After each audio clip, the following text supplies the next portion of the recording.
Welcome back to Tartan Lullaby. I'm Archie, and tonight we have a long, quiet story for you. Before we begin, take a moment to settle in. Find your pillow.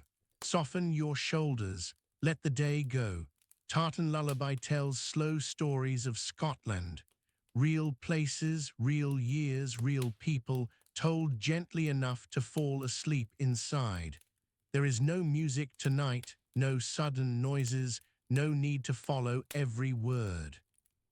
If you drift off in chapter 2, the rest of the story will play on quietly without you. That is how it is meant to be. If these stories help you settle, the like button and the bell tell the algorithm to bring them to other people who need them too. Tartan Lullaby is supported by listener purchases through the links below the video, which is how the channel keeps going. When you are ready, we will begin. Welcome, settle in wherever you are.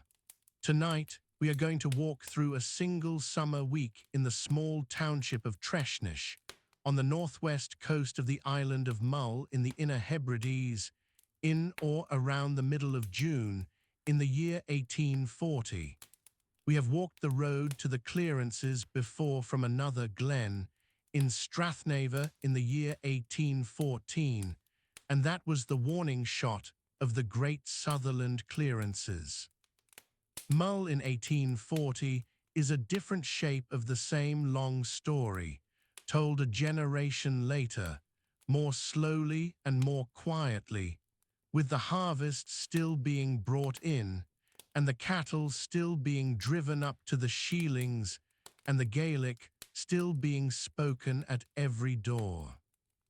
11 chapters, from the pre-dawn waking of the township, up to the high sheilings with the women and the cattle, through the long working day, down to the shore for the boats and the gutting, back to the family supper and the Cinchade's fire, and at last out to the small flat rock above the strand under the long bright midsummer night. There is no story to follow, only a single ordinary week in a township that does not yet know it has only a few summers left.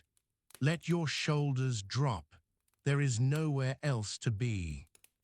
It is just after 5 in the morning, on a still cool summer day in or around the middle of June, in the year 1840. The island of Mull, in the Inner Hebrides of the west coast of Scotland, is slowly waking. The longest day of the year is not many days off, and at this latitude, this far north and this far west, the night barely closes at all.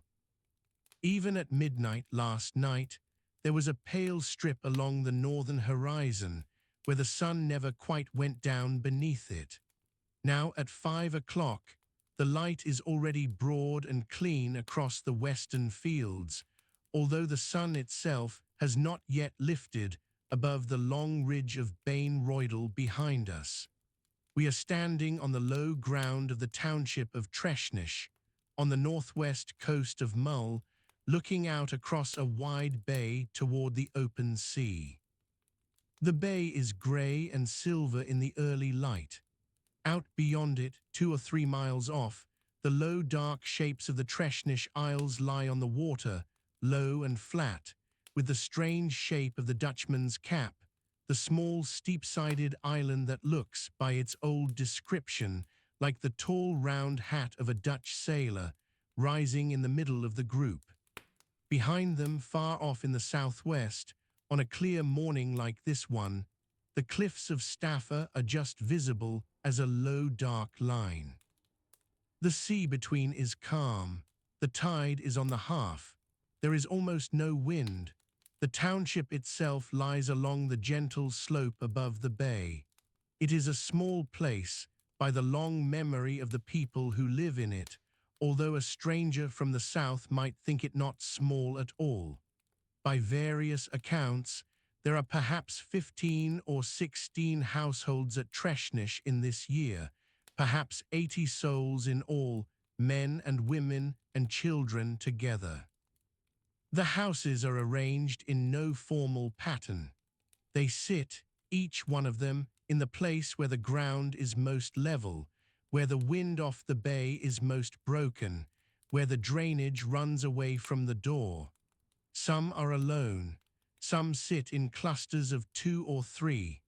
The walls between the houses and the small kyle yards behind them are low dry stone, built without mortar, the stones lifted out of the same fields that surround them. The houses are what is called, in the language of this island, a tigdub, the black house, although the word is not the criticism that a southern visitor sometimes takes it for. They are low, perhaps 6 feet to the top of the wall and 10 or 11 to the ridge of the roof. The walls are double dry stone, 2 skins of stone built with a soft packing of earth and small stones between them, which keeps out the wind off the Atlantic in a way no single thin wall could. The roof is a heavy thatch of oat straw and rye and a layer of turf below it, weighted along the eaves with stones tied on with hemp rope.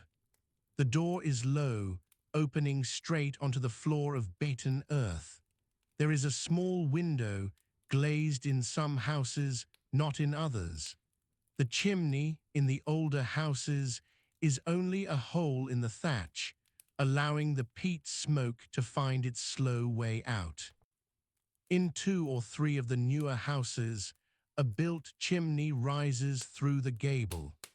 These houses have been on this ground, in shapes very close to the ones we see now, for as long as anyone in the township can remember. Some of the oldest stones in the walls of 1 or 2 are said, by the Sinchade of the township, the man who keeps the names and the long stories, to have come from buildings that stood here before the lordship of the Isles was broken, which would put their first laying at 500 years before this morning, perhaps more. The thatch is renewed every few years by working parties of the whole township in the autumn when the harvest is in. The walls are repaired 1 stone at a time as a stone slips or a winter storm pulls a corner out. The house is not a single act of building. It is a slow, deeply known piece of repair carried on across generations. A thin line of pale grey smoke is rising from the thatch of the nearest house.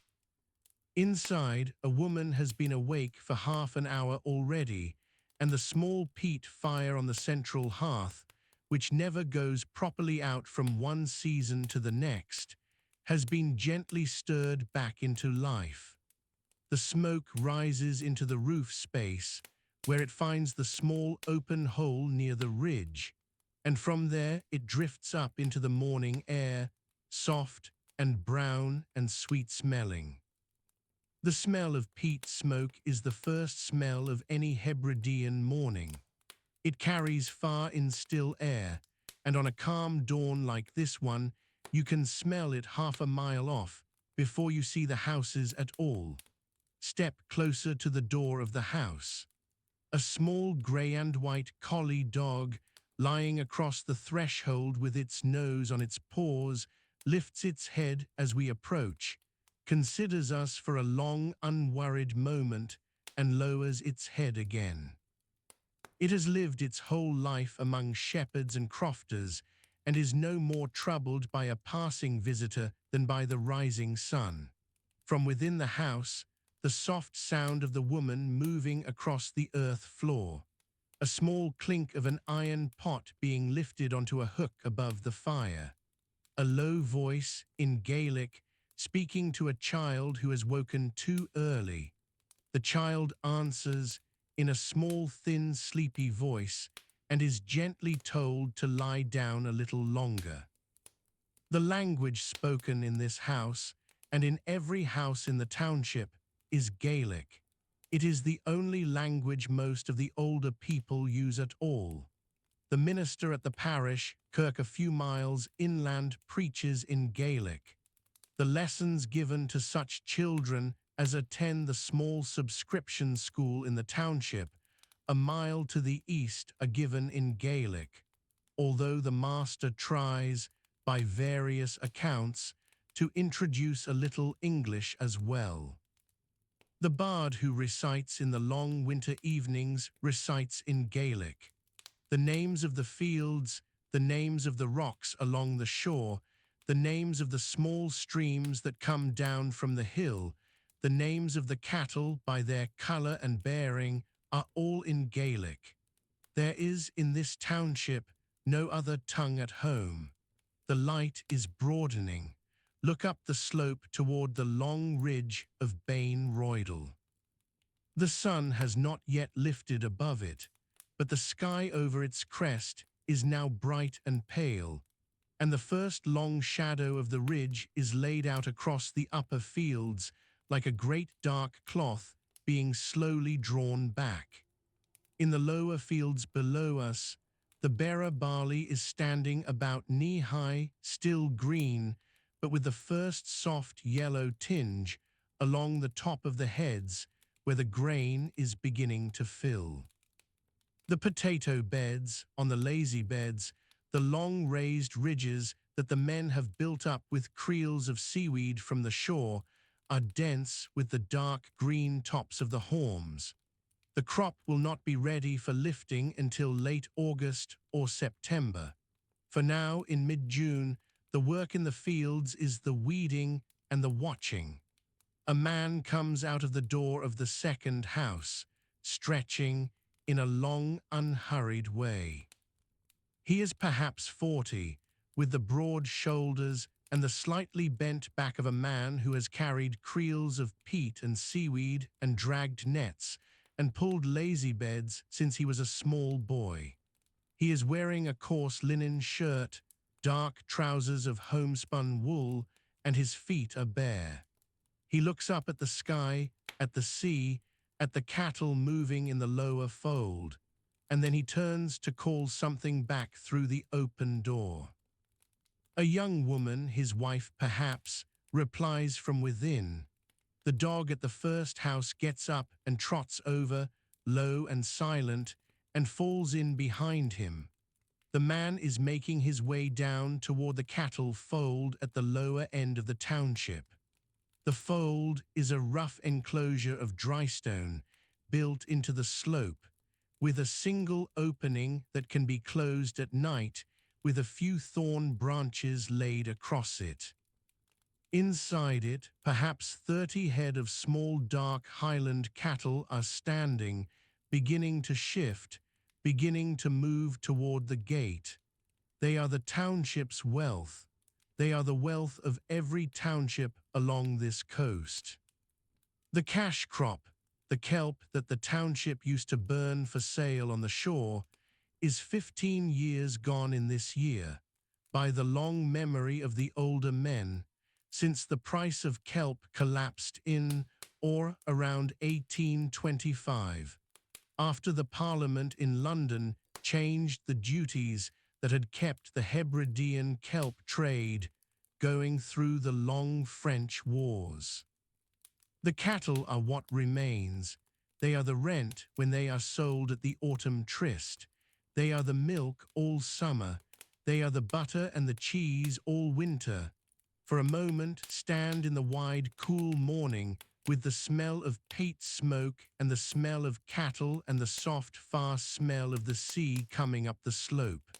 Let your breath go slow. The township is waking, but it is not hurrying. The man is at the fold, the dog is at his heel, the woman is at her fire, the child is in her blanket, the cattle are stirring, the light is climbing. The Treshnish Isles lie quiet on the silver water.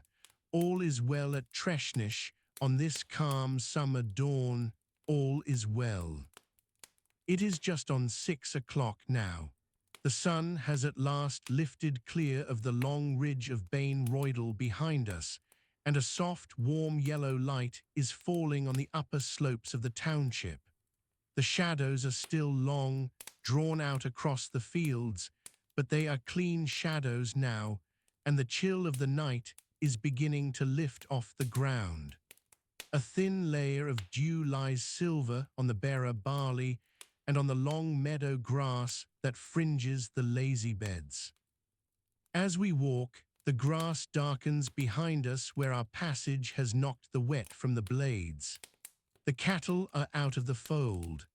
They came out in a slow, patient line, perhaps 30 of them, dark brown and black, and one or two of a soft reddish fawn, with the broad spreading horns and the long shaggy coats of the small highland breed that has been on this island for a very long time. The man we saw at the fold a little while ago is walking ahead of them, with his collie working at the flank, and a younger man of perhaps 18, his nephew by the look of him, is walking at the rear, with a long thin stick of hazel that he taps against the heel of a slow heifer to keep her moving.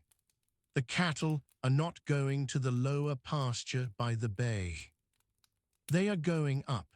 They are going to the sheelings, the high summer grazing on the upper slopes of the hill, which the people of this coast have used by the long pattern of Hebridean crofting for centuries past. The cattle move to the high ground in late May or early June, depending on the year and the growth of the grass, and they stay there until late August or early September, when the bearer is ready for cutting, and the lower fields must be cleared of dung and grazed clean before the harvest is brought in. The cattle put on flesh on the sweet upland grass through the high summer. The crop in the township grows clean and undisturbed in the low fields. The two halves of the croft year, the township and the shealing, are held apart by this slow, patient annual move. Walk a little behind them now, up the slope. The path is a soft, worn track of beaten turf, perhaps 2 feet wide, which winds up the side of the hill. It has been walked every spring and every autumn by the cattle and the men and the women and the children of this township for so many generations that it has worn itself a small permanent line in the side of the hill, in the way that long-used paths do. The grass to either side of the path is greener and softer than the grass of the open hill, fed by the slow drift of dung from the cattle that have used it for centuries. The slope is gentle at first, then steeper. As we climb, the township falls away below us. Look back for a moment. The low houses with their thatch roofs lie in their familiar pattern along the lower slope. The smoke from the morning fires is rising in thin grey lines, 4 or 5 of them now, the women all at their fires together. The bay opens out, wide and calm, with the silver path of the early sun lying across it. The Treshnish Isles lie on the water like dark sealbacks surfaced for the morning. To the southwest, very faint, the cliffs of Stafford. To the northwest, on the far horizon, the long low shapes of the southern islands of the Outer Hebrides, Barra and South Uist, are just visible as a smudge against the bright sky. Turn back to the climb. Above us, the hill rises in a long sweep of close-cropped turf, broken here and there by outcrops of pale grey rock and small patches of bracken just coming into its summer green. The cattle are spreading out as they reach the easier ground, lowering their heads, beginning already to graze as they walk. The young man with the hazel stick gives a soft Gaelic call now and then to keep them moving in the right direction. The collie works at the lower edge of the herd, low to the ground, with the patient circling movement of a dog that has done this work since it was a young pup. There are women on the path ahead of us, We can see them now, two of them, a little further up, climbing steadily with great wicker creels strapped to their backs. The creels are loaded with the household goods for the summer at the sheilings. A small iron pot is lashed to the outside of one. A folded grey blanket is folded across the top of the other. A wooden churn, bound with iron hoops, rides between them on a length of rope, taking its turn from the shoulders of one to the shoulders of the other. They are not hurrying, but they are not slow either. They walk with the steady, patient pace of women who have done this climb every summer of their lives, and whose mothers and grandmothers did it before them, and who know to the inch where to set the foot on the stones and where to step round the wet patch. These are the women who will spend the next 12 weeks at the sheilings with the cattle and the children.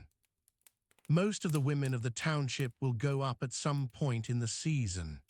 The shealing huts, the small temporary stone and turf shelters on the upper grazing, are not large, and they will be shared. The older women, the very oldest, will mostly stay in the township, with the men who must remain to tend the fields and mend the boats and cut the peats. But the younger married women and the unmarried daughters and the small children will all be on the hill by mid-June. They will milk the cattle morning and evening.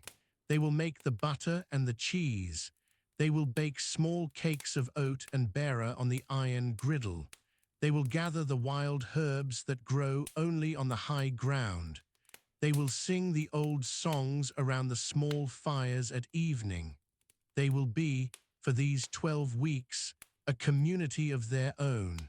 Catch up gently with the two women now. They are talking as they climb in a low, easy Gaelic, with the long pauses for breath that the climb makes natural. They are perhaps a few years apart in age. The elder, perhaps 30, has the sun-darkened face and the strong, worn hands of a woman who has been at outdoor work since she was a child.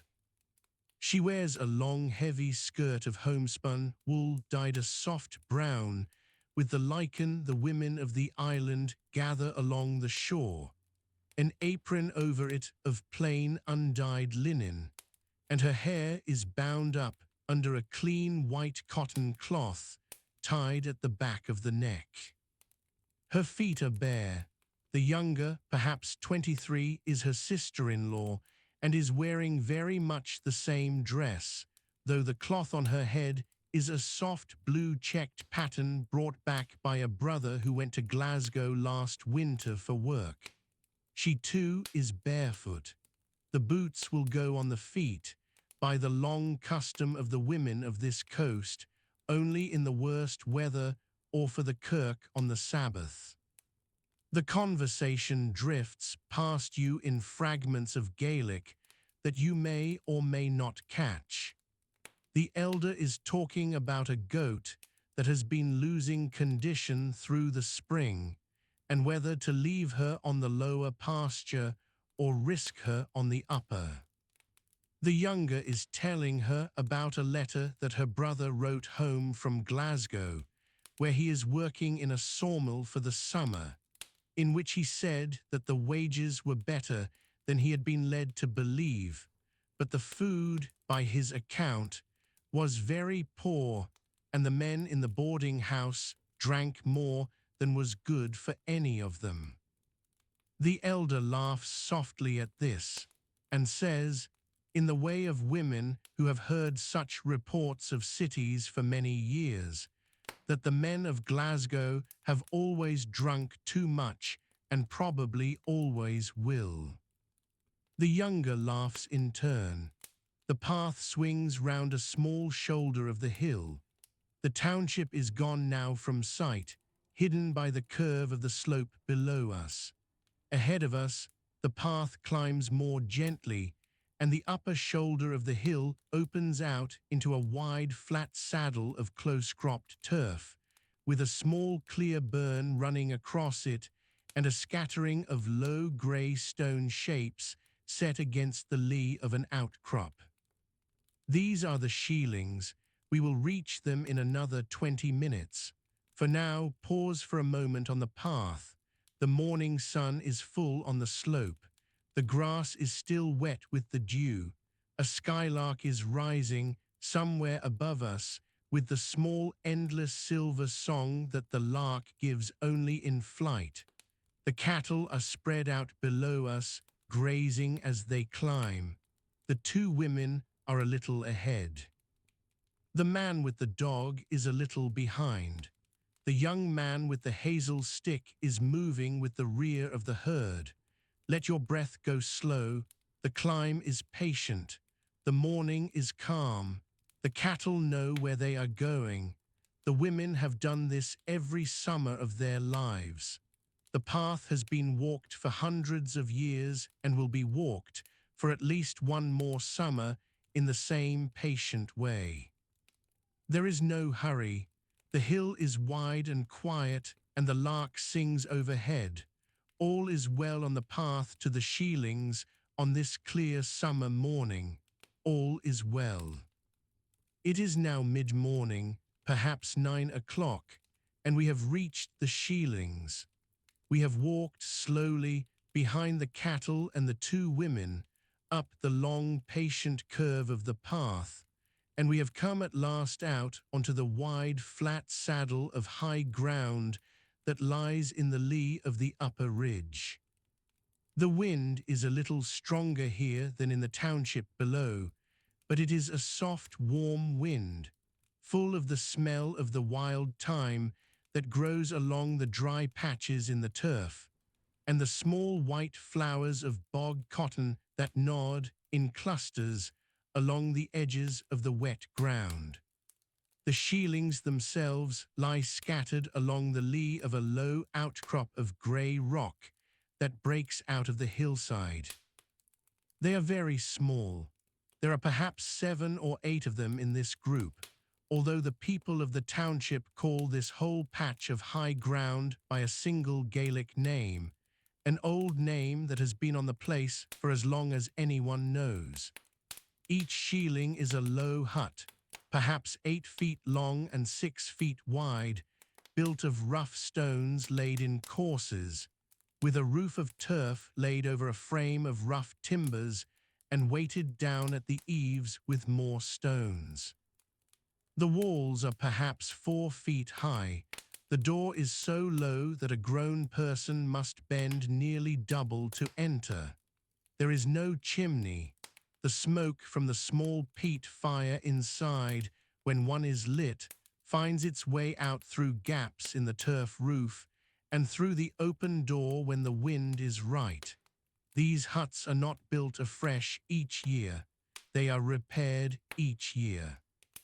The walls stand from one summer to the next, although a winter of storms may have shifted a stone or two, and a corner may need to be relaid. The turf roof has to be cut fresh each year, because the old turf rots and falls in over the winter. The cutting and laying of the new roof is one of the first jobs the women do when they arrive at the Sheelings, and is done collectively, several women working at one hut, then moving on together to the next, until all the huts in the group are roofed and ready. In this year, the roofs have already been relaid. The 2 women who walked up ahead of us and 3 other women who came up 2 days ago did the work between them last week. The fresh turf is still dark green on the curved roof of the nearest hut, with the small grass blades still standing up on it where they were when the turf was cut from the wet ground a quarter mile off and carried back on the women's shoulders. By the end of the summer, the turf will have settled and yellowed, the grass on top will have grown long and tangled, and the whole roof will look like a small grass mound that has always been here. Step into the lee of the nearest hut, out of the small wind. The two women have already set down their creels. By the simple act of slipping the wide hemp shoulder bands off and lowering the whole weight in one easy motion onto a flat stone outside the door. The elder is now squatting beside the creel, unpacking. She lifts out a small iron pot, a wooden bowl, a heavy cotton bag of oatmeal tied at the neck with a length of twine, a wooden spurtle for the stirring of porridge, a small wooden box that holds salt, a tin of tea, a tin of sugar. The younger woman is at the door of the hut, on her knees, sweeping out the old loose turf and the dry leaves and the small wisps of wool that have blown in over the spring. She uses a small soft brush of heather twigs bound with twine. Inside the hut, when she has swept it clean, the floor is bare earth, beaten and stamped over the years to a hard, dry surface. Against one wall, a low platform of stones laid flat, the bed, on which a folded mattress of straw and chaff will be laid tonight when the men have brought it up. Against the opposite wall, a small low hearth of 3 flat stones laid in a rough U, on which the iron pot will sit over the peat fire. A wooden peg driven into a chink in the wall, where the brown skirt and the cotton headcloth will hang at night. A wooden shelf, lashed to 2 pegs with twine, on which the bowl and the spurtle and the tea tin will be arranged in the same order as in the kitchen at home. Nothing else. There is no chair. There is no table. There is barely room for 2 grown women to stand side by side inside the hut at the same time. They will sit on the doorstep, or on the flat stones outside, or on the warm grass when the weather is good. They will eat there, they will work there. They will only sleep inside. A few yards beyond the huts, the burn comes down from a small fold in the upper hillside. It is a clear, shallow stream, perhaps 2 feet wide, running over a bed of small grey stones, with patches of bright green watercress along its lower banks. The women dip their bowls in it for washing. The cattle drink from it. The children, when they come up, will play in it for hours. By long custom, no one washes the dirty linen in the upper part of the burn. The dirty linen, when it must be done, is taken to a small still pool 100 yards below the huts, where it can be beaten on a flat stone, and the soapy water can run away clean below. The cattle by now have spread themselves across the upper grazing. They are perhaps a quarter-mile off, scattered in 2s and 3s along the dry slopes above the saddle, heads down in the sweet upland grass. The young man with the hazel stick has stayed with them, sitting now on a small flat rock with his stick across his knees, watching them with the patient, unhurried gaze of a young man who has been doing this work for 10 years and knows that the cattle will not stray far from the burn and the dry slopes. He is wearing a coarse linen shirt and dark woolen trousers, and his cap is pulled forward against the sun. From the township far below, a long thin trail of pale smoke is rising, and if you look very carefully, you can make out the small grey shape of the second man, the elder of the two, walking back down the path toward home, with the empty creel slung loose across his back. The 2 women have now sat down on flat stones beside the door of the hut. The elder has lit a small fire on the outside hearth, a few flat stones arranged in a U similar to the one inside, but set in the lee of the hut so the smoke blows away from the door. She used a small ember from a tin she carried up in her creel, which itself was kept alive from the embers of the morning fire in her own kitchen down in the township, and which she has fed with a few wisps of dry heather and a strip of birch bark and a small piece of dry peat from a sack stowed against the back of the hut. The iron pot is on the fire now, with water from the burn beginning to come slowly to the boil. A small cloth is laid out on a flat stone. A wooden bowl is set on the cloth. A tin spoon, oatmeal in a small bag. The younger woman is at the door of the second hut, a little way along, helping a third woman who has just come out of it. This third woman is older, perhaps 50, with grey hair under her white kerchief and a calm, slow face. She has been up here for 2 days, and she is the lookout, in a sense, for the new arrivals. She is offering them a small clay pot of butter from the previous summer, which she had brought up at the start of the week, and a wedge of soft berra bannock baked this morning on her own iron girdle outside her hut.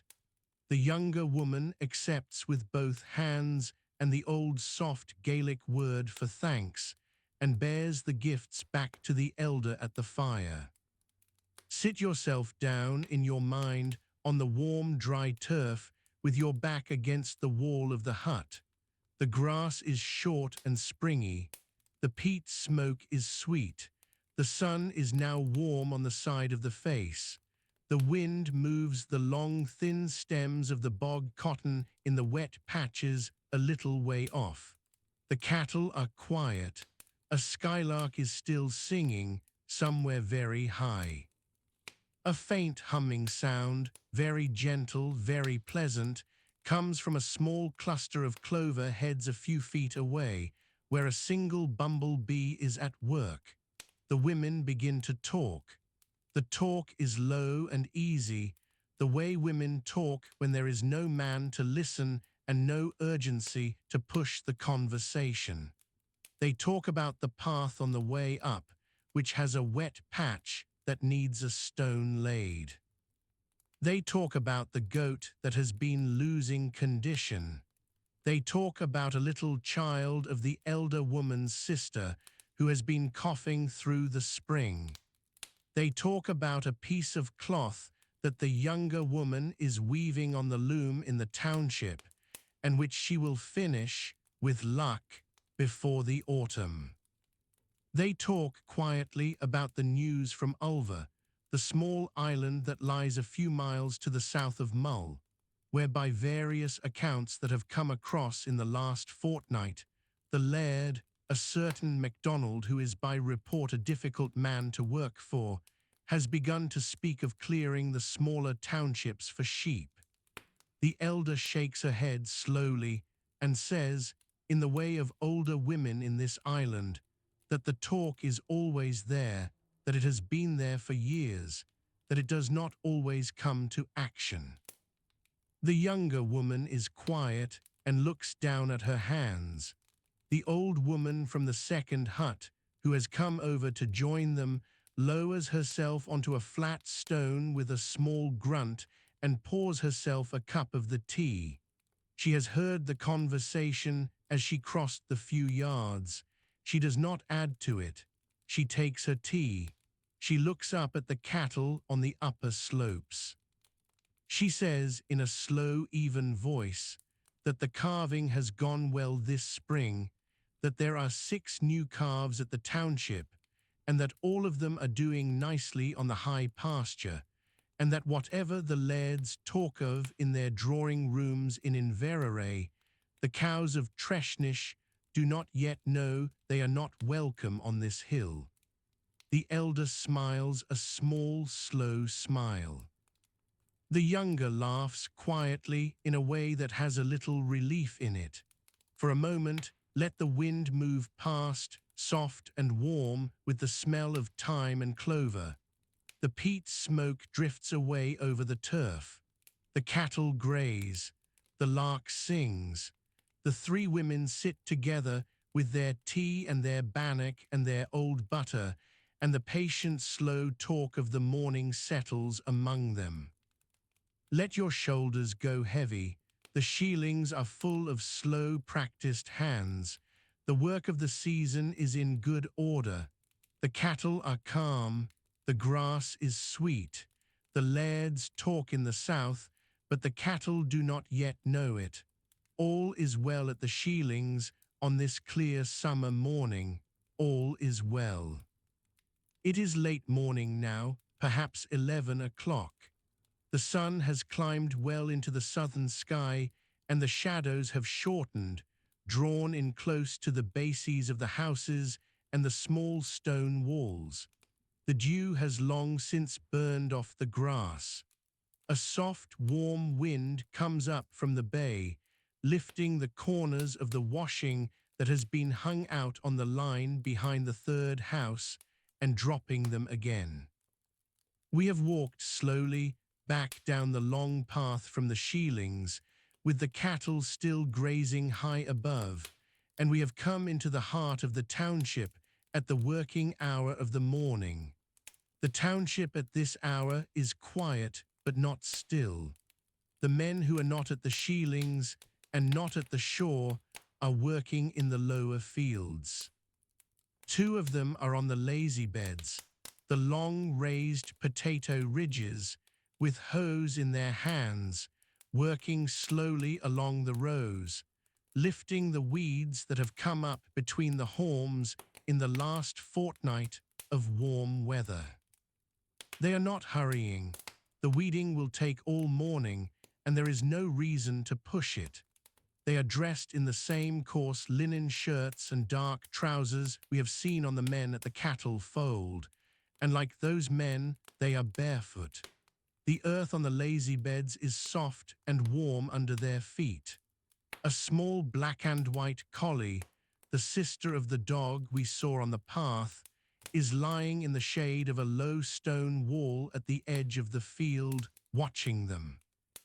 A third man is on the patch of ground beyond the lazy beds, where a long shallow ditch has been dug by the labor of 3 or 4 men over the last few weeks to drain a wet corner of the field that has been losing yield for several seasons. He is at the end of the ditch with a long, heavy iron spade, lifting one careful sod at a time and laying it on a small bank. He works slowly. He works alone. He is perhaps 55, and the small, steady rhythm of his work is the rhythm of a man who has been at such work since boyhood and who knows that the only way to do it without breaking the back is to do it slowly. He pauses every few minutes, leans on the spade, looks out at the bay, and then goes back to the lifting. The women who have stayed in the township, the older ones and the 2 or 3 nursing mothers and one woman who has a young infant too small for the climb, are at their own work. A widow of perhaps 60 is at the door of her house, on a low wooden stool, with a soft sheepskin laid across her knees. She is teasing wool. She holds in her right hand a small wooden pair of cards, 2 flat boards set with rows of fine wire teeth, and she is drawing the raw fleece between them with the steady, patient movement of a woman who has done this work all her life. The wool that comes off the cards in soft, long rolls is laid on a clean cloth at her feet. By the end of the morning, she will have a basket of these rolls ready for the spinner, who in this case will be her daughter-in-law, the young woman with the blue headcloth we saw on the path, when she comes down from the Sheelings in 2 or 3 days for the weekend. A second woman, perhaps 40, is at the spinning wheel just inside the open door of the next house. She is spinning the yarn that her sister-in-law carded yesterday. The wheel is a small upright spinning wheel of the kind that came into common use on this coast in the late 18th century, and the soft whirring of it carries out into the morning air, blending with the soft humming Gaelic song the woman is singing under her breath as she works. She is singing one of the slow Lewis airs that her mother taught her when she was a small girl. The words are an old psalm set to a slow melody, and the woman is barely aware that she is singing them, in the way of women at long patient work, who let the songs come up out of them as naturally as breath.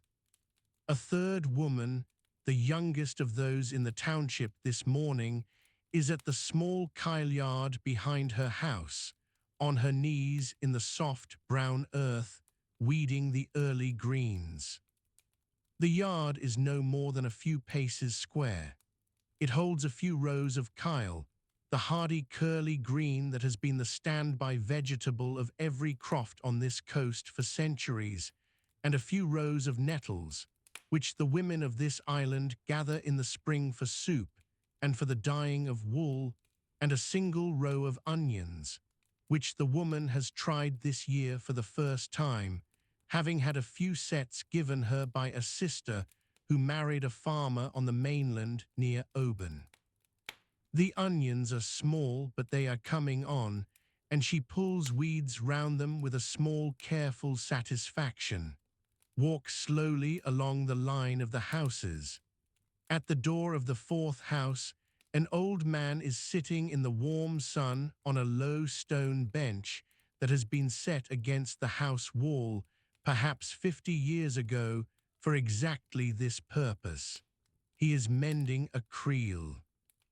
The creel is one of the great wicker baskets that the people of this coast use for everything, for carrying peat from the moor, for carrying seaweed from the shore, for carrying the household goods up to the sheilings, for carrying the wet linen down to the burn for washing. This particular creel is one of the older ones in the township, by his own quiet account, and it has lost a few rods of its bottom weave from years of carrying heavy wet seaweed. He is rebuilding it. He works with a small bundle of fresh hazel rods, perhaps the thickness of a man's little finger, which he cut himself last autumn from a small grove of hazel that grows in a sheltered glen a mile inland, and which he has kept dry over the winter in a cool corner of the byre at the back of his house. He has soaked the rods overnight in cold water from the burn to make them pliable. He works each rod into the existing weave with the slow, patient skill of a man who has been at such work since he was a boy. His hands are weathered and brown, and the knuckles are large, but his fingers are still very deft, and the new rod slips into place under and over the older uprights with a small clean snap as each turn beds down. He is perhaps 70. He has the long memory that the oldest people in any small township carry. He was a small child, by his own slow telling, when the news first reached the island that Napoleon had invaded Russia, and he was already a young man with a wife and 2 children when the news came of Waterloo. He fished with his father and his father's brother off this coast, and he knew the kelp shore at Treshnish when the kelp was still being burned in the long pits along the Strand for the export trade to the soap works and the glass works of the South. He saw the price collapse in or around 1825 after the duties were changed, and he saw the cash income of the township drop in the course of a single year from a sum that bought the rent and a little besides to almost nothing. He has seen by now 15 summers of cattle being driven up to the sheilings without the kelp shore being burned at the same time, and he has seen the slow, patient adjustment of the township to a smaller, leaner, more cattle-dependent economy. He does not speak of it often. When he does speak of it, he speaks of it as the old people of every Hebridean township speak of such changes, with the slow, even acceptance of a man who has long understood that the world has weather of its own. that prices and lairds and ministers and steamships come and go like storms and like good summers and like long winters, and that the work in front of the hand goes on. He works the rod into the weave, he pauses, he looks up at the sea, he looks down at the work in his hand, he nods very faintly to himself in the way of a man whose long thoughts have settled in him at a good place. He picks up a new rod, soaks it for a moment in the bowl of cold water at his feet, and begins to work it in. A small boy of perhaps 6, in a long linen shirt and bare feet, comes round the corner of the house and stands watching him. The boy has a soft, fair head of hair and a serious face. He says nothing. He watches.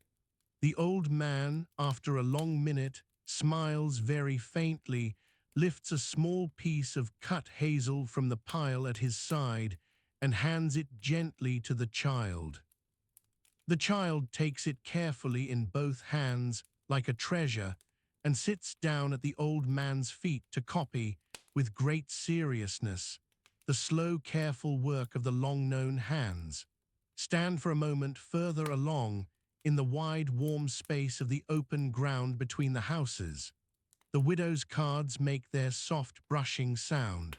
The wheel inside the second door makes its steady whirring sound.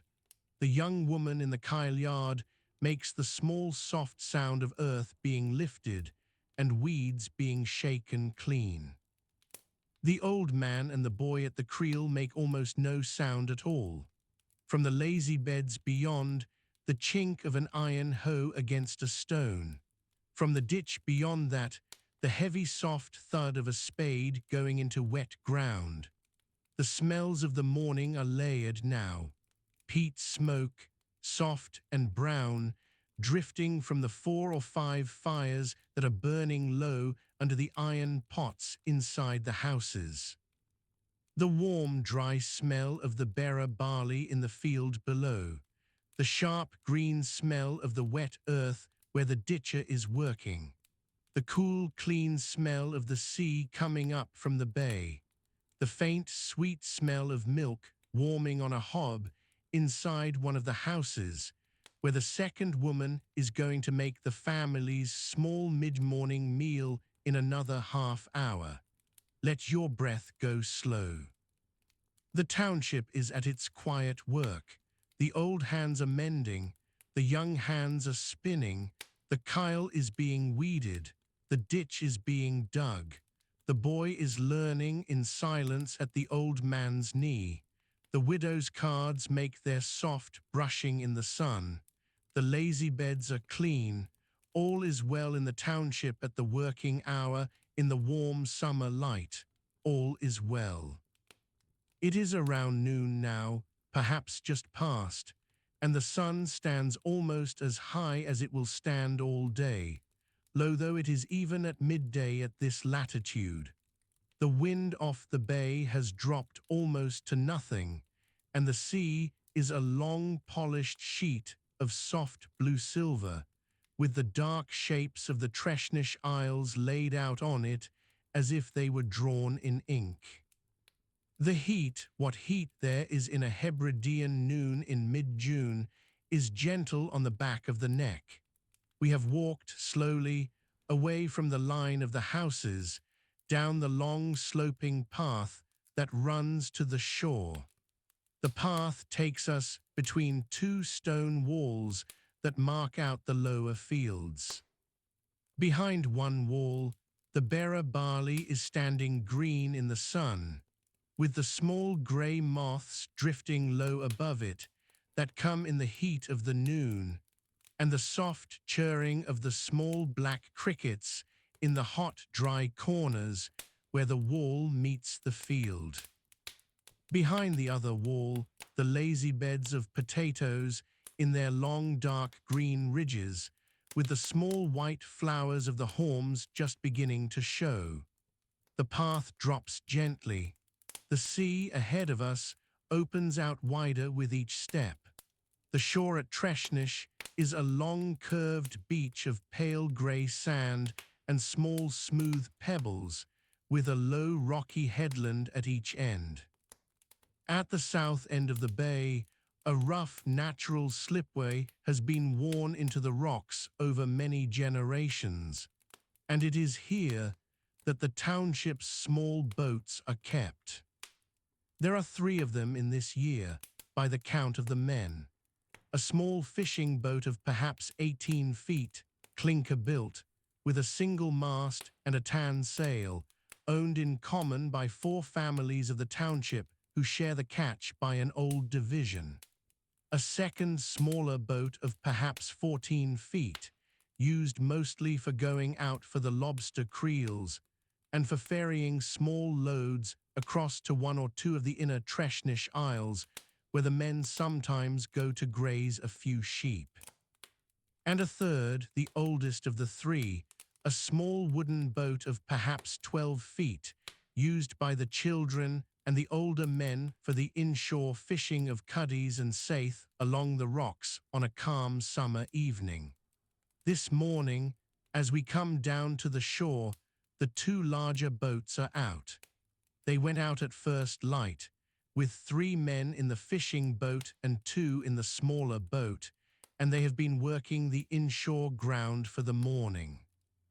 We can see them, far out, 2 small dark shapes on the wide blue water, perhaps a mile off, with the small triangular tan sails up and the small dark shapes of the men moving on the decks.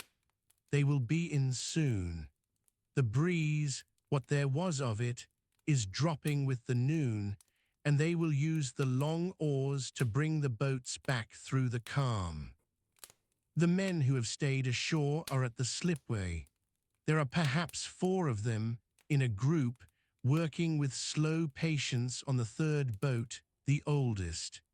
They have hauled her up out of the water onto the smooth, wet seaweed and turf above the high water mark, and they have turned her over onto her back so that her keel is up.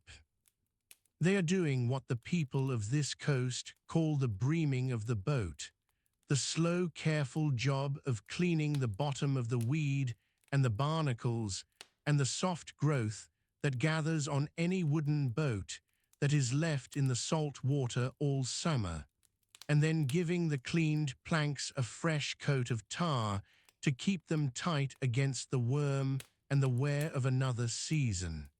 The boat is on her back. She is perhaps 12 feet long, a small open boat with a high-pointed bow and a low square stern, lapstrake built of larch planks, with a single thwart and a small spruce mast that has been laid out on the sand beside her. Her bottom, as we come close, is darkly green with the soft summer growth.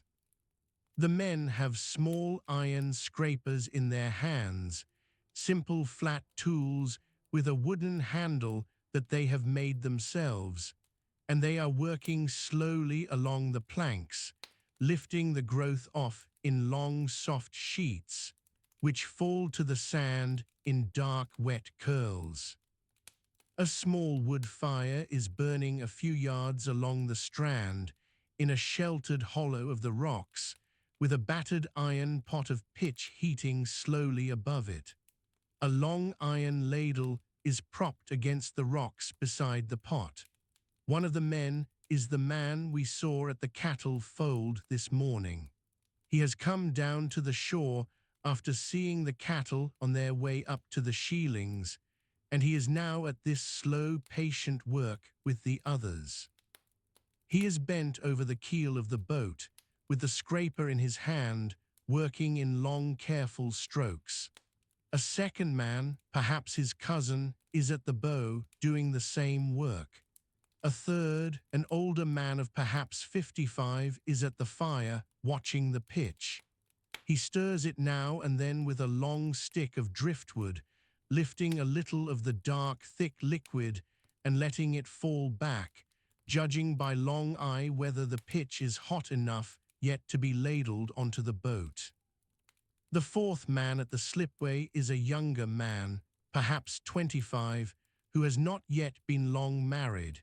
He is standing at the stern of the boat, with a small wooden mallet in one hand and a short iron caulking iron in the other, working a strip of new oakum into a small gap between two planks where last season's caulking has begun to loosen. He works slowly. He hits the iron with the mallet in a soft, regular rhythm. Tap, tap, tap, tap, tap, tap. The sound is small and clean and travels far in the still air. Walk past the slipway along the strand toward the rocks at the south end of the bay. Here, where the rocks meet the sand, there is a wide flat stone, almost a low natural table, on which the women of the township gut the day's fish when the men have brought it ashore. The stone is dark with the long use of generations. A small clear pool of sea water lies in a hollow of the rocks just beyond it, into which the gut and the inedible scraps are tipped, and from which they are taken twice a day by the rising tide out into the bay where the small fish and the crabs feed on them. This morning, the stone is empty because the boats are not yet in. But a young woman is sitting on a flat rock just beyond the gutting stone, with a wide wooden bowl in her lap, working through a pile of small dark seaweeds with the practiced slow patience of a woman who has been at this work for many years. She is sorting the weeds. She is the widow's daughter, perhaps 30, with her grey-blue eyes and her steady face.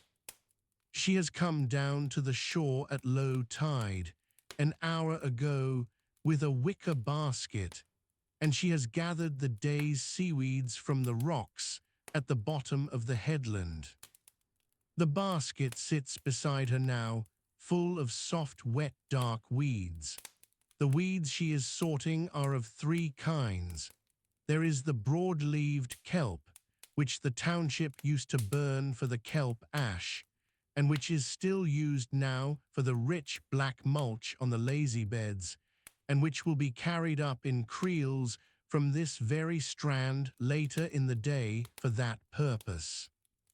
There is the long, narrow, dark green tangle, which the women of the island cook with the potatoes in a thin stew that has been a food of this coast since before any of the people on it can remember. And there is the small, smooth red weed, the dulse, which the women of the island chew like a sweet, and which the children love to find on the strand and pop into their mouths, still salty from the sea. She is laying each kind into its own pile on the flat stone beside her. Sit down, in your mind, on a smooth, dry rock a little way along the strand and look out at the bay. The sea is calm. The two small boats are now closer in, perhaps half a mile out. The oars are out. You can see very faintly the small regular flash of the wet blades catching the sun as the men pull. The boats are not moving fast, but they are moving steadily, and they will be at the slipway in perhaps half an hour. Beyond them, the Treshnish Isles lie on the water. The Dutchman's Cap with its strange tall middle, the long low shape of Lunga, where the puffins have their summer breeding ground, and where, on a still afternoon like this one, you can sometimes hear them across the water, the small soft mewing call that the puffins make when they are sitting at their burrows.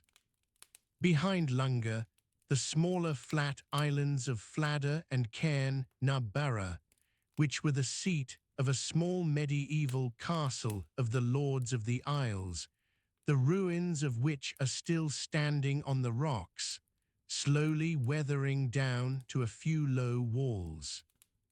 And beyond them all, on the far horizon to the southwest, the cliffs of Staffa, with the great basalt columns that the visiting English travellers in recent years, have begun to come north in increasing numbers to see. The seal is on the rock to the south, the one rock that he likes best, the broad, flat one that stays just above the water at the half-tide. He has been there for an hour now, drying his coat in the noon sun. He lifts his head every few minutes, looks at us with the calm, dark gaze that seals have, and lowers his head again. Behind him, in the kelp at the foot of the rock, two of his fellows are at the easy floating rest that seals take in the warmth of a calm summer noon, half submerged, with only the tops of their grey heads showing. A movement at the slipway. The pitch has come to the heat. The older man at the fire calls out in a low Gaelic word to the men at the boat. They straighten up. They lay aside the scrapers. They walk over to him. He has lifted the ladle out of the pot, full of the dark, thick, steaming pitch, and he carries it carefully to the boat, with the wooden block of an old plank held under it to catch the drips. The men at the boat take up small, soft brushes, which they made themselves out of the bristles of a wild boar caught in the woods of the laird's estate a few miles inland 2 winters ago, and which they have kept for this work. They begin to brush the hot pitch slowly along the clean planks. The smell of warm tar rises along the strand, sharp and dark and resinous, mixing with the smell of the seaweed and the smell of the salt water. Let your breath go slow. The shore is quiet but full of slow, patient work. The boats are coming in. The men are tarring. The young woman is sorting the weeds. The seals are at their rest. The sea is wide and calm and bright. The puffins are at their burrows on Lunga, and you almost think you can hear them if you listen very carefully on the warm, still air. All is well at the shore at Treshnish on this calm summer noon. All is well. It is 1:30 in the afternoon now. The sun has begun its long, slow descent into the western half of the sky. Although at this latitude in mid-June, it has many hours still to travel before it touches the horizon. The pitch on the small boat has been laid on along 3 planks, and the men have paused for their midday bite, sitting on the warm stones above the slipway with their wooden bowls in their hands and a small earthenware jug of milk passing slowly between them. The 2 boats out on the water have come into the shallow ground at the inner end of the bay. The oars are coming up. The little tan sails have been struck and folded along the masts. The men are turning the boats now to come bow on to the slipway, with the small steady strokes of the long oars working the boats into the shore. We have walked slowly back along the shore from the south end, past the gutting stone where the young woman is still sorting her weeds, to the slipway itself, where the men are now standing up from their bowls to take the boats. The first of the boats slides up onto the wet sand with a soft brushing sound. 3 men step out, one over each side and one over the bow, into the shallow water that comes only to their ankles. They take hold of the gunwales with their broad, practiced hands, and they ease the boat further up the strand, well above the line where the waves of the rising tide will reach her at high water. The second boat comes in a moment later. 2 more men step out, and the small grey and white collie that has been waiting on the shore for them runs in a tight circle 3 times in welcome, and then settles at the heel of the elder of the 2. The catch is brought out. Each boat has a small wooden box stowed in the bow, and in each box is the morning's fish, laid in a thin bed of cool, wet seaweed to keep them fresh. The men of the fishing boat have done well this morning. by the standards of the inshore ground. They have perhaps 24 good-sized cuddies, the young saithe that swim in great shoals along this coast in summer, and a few small mackerel, and one fine cod of perhaps 6 pounds that took a hand line at the deeper edge of the inshore ground a little after 10 o'clock. The two men in the smaller boat have a smaller catch, but they have, in addition, 2 lobsters which they took from the creels they set yesterday morning at the foot of the southern headland, and which will go to the laird's factor at the autumn when he comes through on his collecting round, and will fetch a small price in cash. The young woman from the gutting stone has seen the boats come in, and she has set aside the weeds and walked along the strand to the slipway with her wooden bowl on her hip. 2 more women, both older, the wives of 2 of the fishermen, have come down from the houses at the sight of the small sails turning into the shore. They are standing on the strand now, with their long brown skirts gathered in their left hands to keep them out of the wet sand, talking softly with the men about the morning, asking after the catch, asking after the conditions out on the ground. The fish are taken from the boats and carried in the cool, wet boxes to the gutting stone. The women set to work at once. The young woman has the small dark-handled knife that she keeps for this work, kept very sharp on a small whetstone in her kitchen and only used for fish. Her movements are precise and easy, the practiced movements of a woman who has gutted fish on this same stone since she was a small girl of 9 or 10. She picks up the first cuddy from the box, one cut along the belly. The gut comes out into the small wooden pail at her side. The gills come out next. The fish is laid on the clean side of the stone. She is on to the next. The older woman beside her is doing the same work at the same rhythm on the other half of the stone.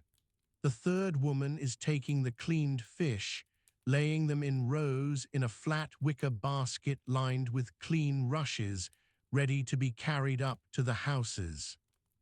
The men, the work of the boats done, the catch landed and given to the women, sit down again on the warm stones above the slipway to finish their bite and to talk among themselves. The conversation is low and easy. They talk about the small pod of dolphins that came past the boat about an hour off the headland, and how they played in the bow wave of the bigger boat for a few minutes before drifting away to the south. They talk about a single small steamer they saw far out on the western horizon, perhaps the steamer from Glasgow to Tobermory, perhaps the small steamer that runs between Oban and the Outer Hebrides. They could not tell. They talk about a small piece of driftwood, a long curved spar of pale wood, that they saw bobbing in the swell perhaps half a mile out, and which one of them noted carefully for retrieval on the next trip out, because such a spar would make a fine ridge-pole for a re-thatching. The talk drifts, in the easy way of men who have known each other since boyhood, to the news. There is the news from Ulva that the women at the Sheelings spoke of this morning, the report that the laird there is speaking of clearing the smaller townships for sheep. The men do not say much about it. They have heard the same kind of report for a number of years now, from various parts of the island and from elsewhere in the Hebrides. They have seen, in the last 15 years, a slow but steady increase in the number of large flocks of black-faced sheep grazing on what used to be the high pastures of various neighboring townships. They have seen the sheep gradually eat their way down toward the township, grazing in 2 or 3 places, where the boundaries between the upper pasture and the lower grazing have begun to be redrawn quietly in the laird's favor. They have noticed that the factor, the man who comes through the island once or twice a year on the Duke's business, has begun, in the last 2 or 3 visits, to use the word improvement more often than he used to, and to speak of the long-term value of the land in ways that the older men understand quite well. But the men do not say much. There is, by long custom in this island, a kind of slow public quietness about these things, partly because the news is uncertain, partly because nothing has happened yet at Treshnish, partly because the day's work is in front of the hand, and there is no use in spending the noon hour on a worry that may not come to action this summer or next. The young man with the caulking iron, who is the youngest of the group, asks a quiet question of the older man at the fire about whether his uncle, who emigrated to Pictou in Nova Scotia in 1826, has written this season. The older man says, with a small, slow smile, that the uncle has written, and that the family are well, and that the older boy of the uncle's too is to be married in the autumn to a girl whose family came over from the same parish of Mull only a few years before. There is a small silence, in which the men think of their cousins in the maritime provinces of British North America, and then the talk drifts back to the catch and to the work of the afternoon. The pitch is hot again on the small wood fire down the strand. The older man rises from the stones, taking his bowl with him, and walks back down to the boat to continue the work. The young man with the caulking iron rises and follows. The man from the cattle fold drinks the last of the milk from the jug, sets the jug down beside the box, and stretches his shoulders. He looks at the women at the gutting stone. He says, in a low voice, that he will take a creel of the kelp up to the lazy beds this afternoon, since the tide is low and the strand is thick with it. The young woman with the knife nods, without looking up from her work, and says that he should take her brother's creel from the corner of the slipway, because her own is gone with her sister-in-law up to the sheelings. Walk slowly along the strand again, away from the slipway, back toward the headland at the south end. The afternoon is now broad and clear. The sea is calm and bright. The 2 grey seals are still on their rock. The young woman is at her gutting work. The 3 men are at their tarring. The catch is being brought up to the houses in baskets carried on the women's hips. A few gulls have come in over the bay, drawn by the smell of the gut, and are wheeling slowly above the gutting stone, waiting their patient turn at the offal. Pause on a smooth, dry rock near the headland and look down into a small, clear pool that has been left by the tide in a hollow. The water is so clear you can see, on the white sand at the bottom, the small dark shape of a hermit crab moving slowly across, with a small whelk shell on its back. A tiny shoal of fry, of fish so young they are no longer than a fingernail, flickers along the green seaweed at the edge of the pool. A small purple sea anemone has opened its soft tentacles into the still water. Above, in the warm air, a single black and white oyster catcher walks along the rocks above the pool, with the long red beak that the oyster catchers have, and the small bright yellow eye, picking carefully at the cracks between the stones for the small dark winkles that lie in them. The tide is at its low. In another hour, very slowly, it will begin to come back in. The strand will narrow. The pool will brim. The hermit crab will move into deeper water. The gulls will rise from the gutting stone and drift away to the headland to rest. The men at the slipway will lay the last brush of pitch on the planks of the old boat and step back to let her stand and dry through the afternoon. The women at the gutting stone will lift the last cleaned fish into the basket and walk back up the path to the houses with the baskets on their hips. Let your breath go slow. The shore is in its full quiet afternoon. The boats are home. The catch is in. The pitch is on. The women are at the stone. The seals are on the rock. The oyster catcher walks the line of the tide. The Treshnish Isles lie blue on the bright water. All is well at the shore at Treshnish on this clear summer afternoon. All is well. It is now late afternoon, perhaps 4 o'clock. The sun has moved well around to the west, and the long shadows of the headlands are beginning to be drawn out across the bay. The tide has turned, and a small, slow rim of new sea water is creeping up the strand toward the line where the kelp lies in dark, wet heaps. The afternoon has grown a little cooler. A thin layer of soft cloud is drifting in from the southwest.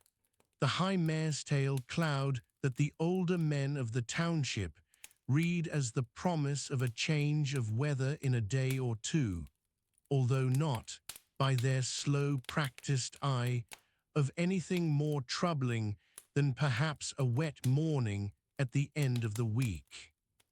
We have walked slowly back up the long path from the shore, with the man from the cattle fold carrying a heavy wet creel of black kelp on his back, and the dog at his heel, and the women coming behind us with their baskets of cleaned fish on their hips. We have come up the slope between the stone walls of the lower fields, past the lazy beds where the men were weeding this morning, past the line of the drying washing behind the third house, and we have come back into the heart of the township for the late afternoon. The kelp is being laid on the lazy beds. The man has emptied his creel along the long dark ridges of the potato rows, lifting it in great wet handfuls and spreading it carefully along the soft soil between the haulms, where the slow rotting of the weed through the summer will feed the soil and lift the yield of the autumn lifting. He works without hurry. He has done this same work, in this same way, every spring and every summer of his adult life. The two other men of the lazy beds, who finished their weeding at noon, are at their own creels along their own rows, doing the same work. The smell of the wet kelp is sharp and salt and faintly iodine, lifting in the warm air above the lazy beds, mixing with the warm, dry smell of the earth. Behind the houses, in the small kyle yards, the women who stayed at home this morning are now at the slow, patient work of making the family's evening meal. There is no large meal in the middle of the day in this island in this year. The big meal of the day, by the long custom of the people of this coast, comes in the evening after the day's work is done and the family is gathered. The midday bite is small, a piece of berra bannock or a bowl of milk or a strip of dried fish, eaten standing or sitting on a stone in the field. The evening meal is the meal that feeds the household properly. Step into the open doorway of the second house, where the woman at the spinning wheel was working this morning. The wheel has been put aside, against the wall, with the partly spun yarn wound neatly on the bobbin. The woman is now at the central fire, kneeling on the earth floor, tending the small heavy iron pot that has been simmering slowly over the peat since the middle of the afternoon. The pot holds the family's main meal. It is a thick stew of potatoes, the new potatoes that came from the very first lifting of the early row at the end of the lazy beds 3 days ago. the first new potatoes of the year, and a small triumph in any croft house. With a few pieces of dried fish from a small store, the woman keeps in a clay pot in the cool corner of the byre, and a handful of the long dark green tangle that the young woman gathered from the rocks this morning, and which the family of this house took as their share of the day's gathering. The woman lifts the lid for a moment. The smell that rises from the pot is rich and earthy, the smell of new potatoes and dried saithe, and the warm, slightly briny smell of the cooked tangle, with the soft thread of the peat smoke through it all. She tastes a small spoonful, considers, adds a small pinch of salt from the wooden box on the shelf beside the hearth, stirs once with a long wooden spurtle, and lays the lid back on. A second pot, smaller, sits on the other side of the fire, and in it the woman has heated milk from the morning's milking down at the fold. The milk has come to a slow, soft simmer, and it is being kept warm for the children when they come in. A small girl of perhaps 5 is sitting on the earth floor by the wall, with a small wooden doll wrapped in a scrap of cloth in her arms, watching her mother at the work. She has been to the burn a short while ago for fresh water in a small wooden pail, and the pail now stands by the door, full to the brim, with a small ladle laid across the top. In another moment, a man comes in at the open door. It is the man from the lazy beds, the husband of the woman at the fire. He stoops to clear the low lintel, straightens inside, and stands for a moment letting his eyes adjust to the soft, dim light of the interior. He has been at the kelping all afternoon, and his shirt is dark with sweat and salt. He nods to his wife. She nods back. He goes to the corner where a small earthenware basin stands on a low wooden bench, dips his cupped hands in the cool water, and washes the kelp from his face and his arms. The 2 boys of the family, the elder perhaps 11 and the younger perhaps 8, come in next. They have been out with the cattle that did not go to the sheelings, the few milk cows that the family keeps in the lower pasture during the summer for the household milk, and they have brought them in to the small night fold behind the house. They are flushed and tired and hungry, but they are quiet. They go to the small earthenware basin in their turn and wash their hands and their faces. The family gathers for the meal. The woman has lifted the iron pot off the fire and set it on a flat stone on the earth floor in the middle of the room. She has set out 3 wooden bowls, the small ones from the wooden shelf above the hearth, and one slightly larger one, her husband's, which is by long household custom the only bowl in the house that does not pass from one user to another. The children sit cross-legged on the floor. The man sits on a low 3-legged wooden stool. The woman serves out the stew, 1 bowl at a time, with the long wooden ladle. She gives a piece of berra bannock to each of them from a wooden trencher on the shelf. She pours a small cup of the warm milk for each of the children. She sits down last, on a folded blanket on the floor, with her own bowl in her lap.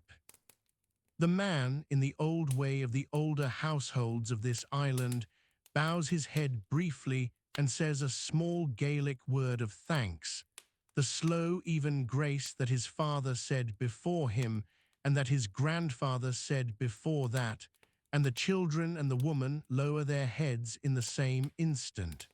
The grace is short. The man lifts his spoon. The family begins to eat. The meal is taken in a slow, companionable quietness. There is talk, but it is low and unhurried. The man asks the elder boy how the cattle were on the lower pasture this afternoon, and whether the small black cow whose calf was born 2 weeks ago is still feeding the calf properly. The boy says she is. The man asks the younger boy whether he saw the small group of geese that he himself saw flying low over the upper field at 4 o'clock, and the younger boy says he did, and that there were 7 of them, and that they were flying north, which surprised him, because he thought the geese had all gone north weeks ago in the spring. The man nods slowly and says that there are always 1 or 2 late geese in the early summer, and that this is the way of birds, that they do not all keep to the same calendar. The woman asks the man whether the wet patch on the ditch is drying out properly with the new draining. The man says it is slowly, but that the older man on the ditch this morning is of the opinion that the lower end will need to be recut a little deeper in the autumn before the wet weather comes. The woman nods and accepts the report. The small girl says, in a soft, small voice, that she would like to go up to the Sheelings with her aunt next time her aunt comes down. The woman smiles. The man smiles. The woman says gently that she may go in a fortnight when her aunt comes down for the weekend and is going back up, if the weather is fair, and if she promises not to wander off after the cattle. The small girl, very serious, promises. The meal goes on slowly in the soft, warm light of the open door and the low, warm light of the peat fire on the hearth. The bowl's empty, the bannocks go, the milk is drunk. The man wipes his mouth on the back of his hand. The boys stack the empty bowls in the corner. The woman gathers the wooden ladle and the spurtle to take down to the burn for washing in a little while. The small girl picks up her doll. She comes over to her father, who is now sitting on the stone bench against the wall of the house, and climbs onto his knee with the doll cradled in her arms. The man puts an arm around her shoulders. They sit quietly looking out at the open door at the soft light of the late afternoon falling across the bare earth of the small open ground between the houses. Outside, a thin grey and white cat slips past the open door, walks with patient purpose to the second house, sits down on its threshold for a moment in the warm sun, and then disappears inside. From the lazy beds beyond, the soft sounds of the men finishing the kelp spreading. From the next house, the low voice of the woman with the spinning wheels singing again, very gently, as she lays out the bowls for her own family's meal. Let your breath go slow. The household is fed. The man is at the door with the child on his knee. The boys are sitting on the floor with their backs against the wall. The woman is gathering the bowls. The cat is in the warm doorway of the next house. The kelp is on the lazy beds. The bearer is standing in the field. The cattle are in the lower fold. The sea is calm in the bay below. The Treshnish Isles lie blue on the still water. All is well in the township at the evening meal, in the soft, warm light of the late afternoon. All is well. It is now early evening, perhaps 7 o'clock. The sun has slipped well into the western quarter of the sky and is laying a long, warm path of soft gold across the calm water of the bay. The Treshnish Isles are dark against the bright western horizon, with the strange shape of the Dutchman's cap silhouetted clearly between us and the low sun.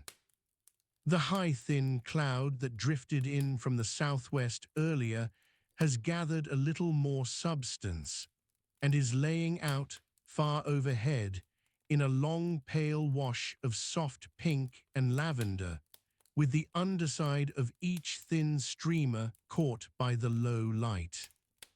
The breeze, what little there is, has come round to the northeast, which is, by long word of the older fishermen, a settled fair breeze for this coast. We have walked slowly away from the open door of the second house, down the worn path between the houses to the largest house of the township. This is the house of the man who is, by the long unwritten custom of the place, the Seanchaid of Treshnish. The Seanchaid is not a title that is given by the laird or by the kirk or by any official appointment.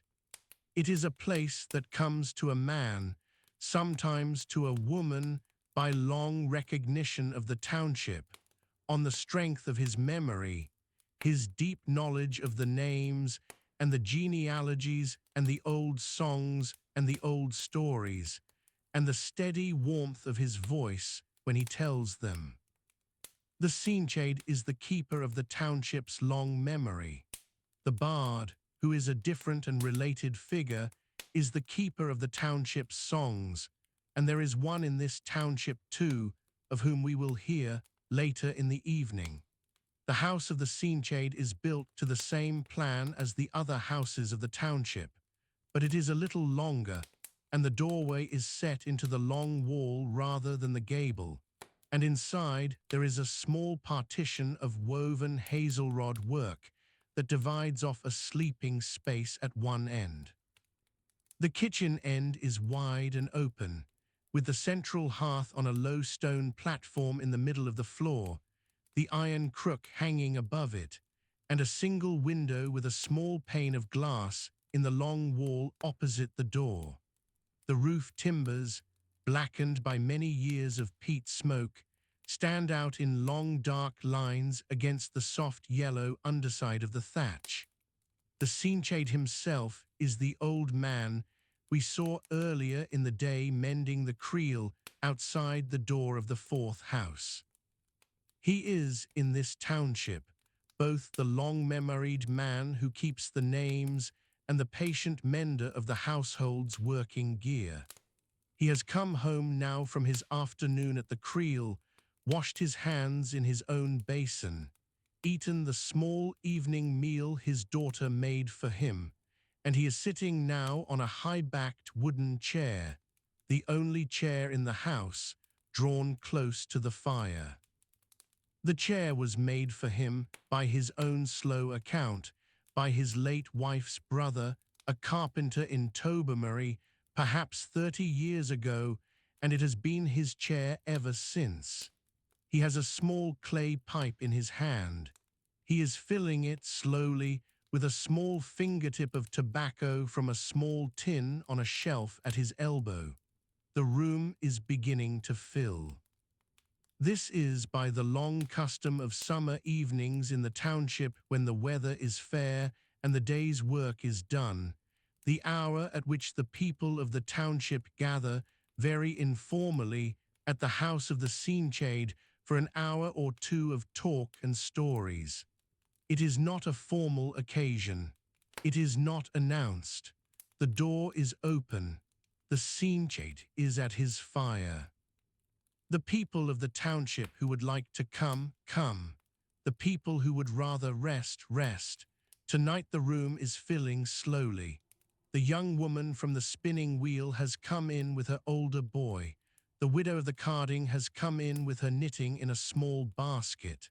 The man from the cattle fold has come in alone, his children already in their bed. The young man who was caulking the boat has come in with his new young wife, who is shy but happy to be in the company of the older women. The man who was at the ditch is sitting on a folded blanket near the door.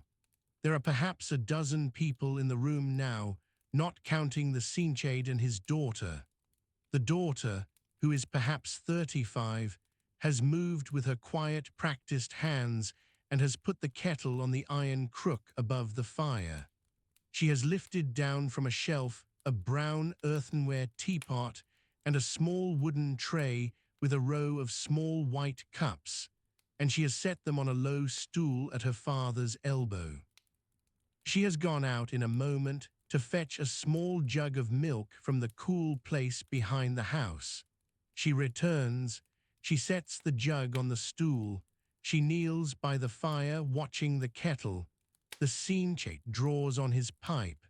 The blue smoke rises in a slow, soft cloud and drifts up into the dark roof timbers. He looks around the room. He smiles very slightly. He says something soft in Gaelic to the young woman with the older boy, asking after the older boy's lessons at the school inland, and the boy, who is perhaps 10, answers shyly in Gaelic with his eyes lowered.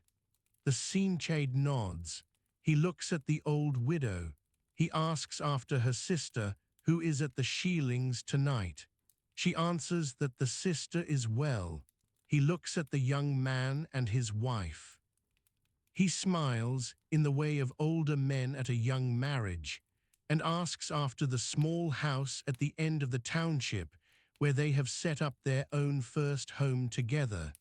And the young man answers with quiet pride that the roof is sound and that there is no leak at all this summer, although there was a small leak in the spring that he has now mended with fresh turf from the moor.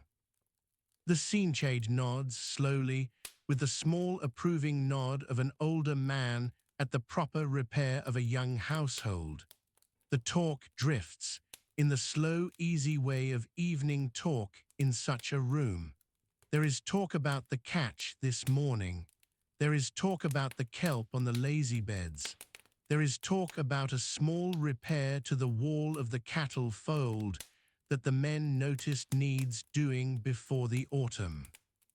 There is talk about the 7 late geese that the younger boy saw flying north. There is talk, briefly, of the news from Ulva, in much the same way the women spoke of it at the Sheelings this morning, with the quiet, measured tones of people who have heard such reports many times. The Sinchade listens mostly. He smokes his pipe. He nods. He says a few words now and then. He does not yet begin a story. The story will come in his own time when the room has settled and the kettle has gone off and the cups have been filled and the people have leaned back into the long peace of the evening. The kettle whistles. The daughter lifts it from the crook. She pours the boiling water into the teapot. She lets it stand a moment. She pours out, with her steady, patient hand, a small cup of tea for each of the people in the room, with a small splash of milk from the jug, no sugar, this not being a household that uses much sugar. The cups go round, the room settles, conversations drop to soft murmurs. The peat fire makes a small soft crackling sound. The pipe smoke rises in a slow blue thread. The light at the small window is now a warm pale rose, with the long low sun slanting in from the west. The Sinchade draws a long, slow breath. He looks at the fire. He begins. He does not raise his voice. He speaks in a soft, easy Gaelic, the rich, slow cadence of the spoken Mull Gaelic of this period, with the long, open vowels and the soft consonants and the small, drawn-out pauses that the language gives. The translation we offer here into the soft cadence of English is a slow paraphrase with the long shape preserved, but the music of the original, by long custom of the language, is in the Gaelic. He tells, tonight, a story of the long ancestors. It is a story of a man called Lachlan, who was the great-great-grandfather of a man still living in the township, and who, by long telling, was a fisherman of this same coast in the years when King George II was new on the English throne. Lachlan was a man of great skill at the sea, but slow in his other ways, the Sinchade says, and his wife, who was a clever woman from the inland part of the island, had to manage many things for him that another man would have managed for himself. The story tells of a long winter in which the fishing was poor and the family was reduced to the dried fish in the corner of the byre, and how Lachlan's wife, in her cleverness, sent a small letter by the hand of a passing drover to her sister who had married a tacksman on the south coast of the island, asking for the loan of a barrel of meal. The barrel came in the spring on the back of a Garan pony driven by a young lad of perhaps 15, and the family was saved. The story is told slowly, with many small turns, with the names of the small places named carefully along the way, with the names of the people named as they come into the story, with the soft small jokes that the Cinchade has told 100 times, and that the older people in the room have heard 100 times, and that they still smile at when they come. The story lasts perhaps half an hour. When it is finished, the room is quiet for a moment. Then the widow nods slowly and says, in a soft voice, that her own mother used to tell the same story, though her mother told that the barrel was meal and a small wedge of cheese, and not only the meal. The Cinchade smiles slowly and says that he has heard that version too, and that it is possibly the true one, and that he has heard also that the lad on the pony was the son of the tacksman himself, although other versions of the story have the lad as a hired boy. The widow nods and says that this is the way of stories. The talk drifts on. Another cup of tea is poured. A small bearer bannock, broken into pieces, is passed round. The light at the window is now deep rose, fading slowly to dusty gold, with the long low sun very near the horizon at last. Let your breath go slow. The room is full of soft, warm light and soft, slow Gaelic, and the smell of peat smoke, and the patient, small drift of the Cinchade's pipe. The widow nods at the old story. The young couple sit close. The boy of perhaps 10 leans against his mother's shoulder, eyes half closed. The Cinchade draws on his pipe. The fire crackles. The long story is told. The names are kept. All is well at the Cinchade's house in the soft, warm evening light. All is well. It is now nearly 9 o'clock in the evening. The sun has at last reached the horizon and is dropping into the sea behind the dark profile of the Treshnish Isles, with the long flat shape of Lunga in the foreground and the strange Dutchman's cap silhouetted against the great pale yellow disk as it touches the water. The color of the sky is a deep warm rose in the west, fading through soft apricot and pale gold to the cool dim blue of the eastern sky where the first stars are not yet quite visible. The bay below has gone the deep dark blue of evening sea, with a long path of soft gold lying across it from the foot of the sun to the foot of the slipway. The wind has died altogether. The water is mirror smooth. We have stepped out slowly from the warm, dim interior of the Cinchade's house, where the story is still being told, and where the cups of tea are still being poured, into the cool, clear air of the open township. The sound of the slow Gaelic voice carries a little way out through the open door behind us, then fades as we walk. We are walking, in the slow, patient way of the long evenings of this latitude, toward the upper end of the township, where the small night fold for the milk cows lies behind the houses, against the lower slope of the hill. The light, even now at 9 o'clock with the sun on the horizon, is broad and clear. At this latitude in mid-June, there is no proper night for several hours yet. The sun will dip below the horizon at perhaps 10:15, but the western sky will hold light until well after 11, and the pale northern sky will hold the soft afterglow until at least midnight, and by 2 in the morning, the eastern sky will be brightening again. The dark hour, the only hour in which it is truly night, is the small narrow window between perhaps midnight and 2, and even then it is rarely properly dark, only a deep blue that you could read large print by if your eyes were rested. This long summer twilight is one of the great gentle facts of Hebridean life. The day's work can extend, when needed, well past 9, well past 10, well into what would be deep night in a southern country. The cattle can be brought in at a leisurely hour. The children can play outside on a fine evening until they fall asleep on their feet. The washing can dry on the line until late. The men can sit on the stones outside the houses in the warm dusk and talk until the air at last grows cool enough to drive them in.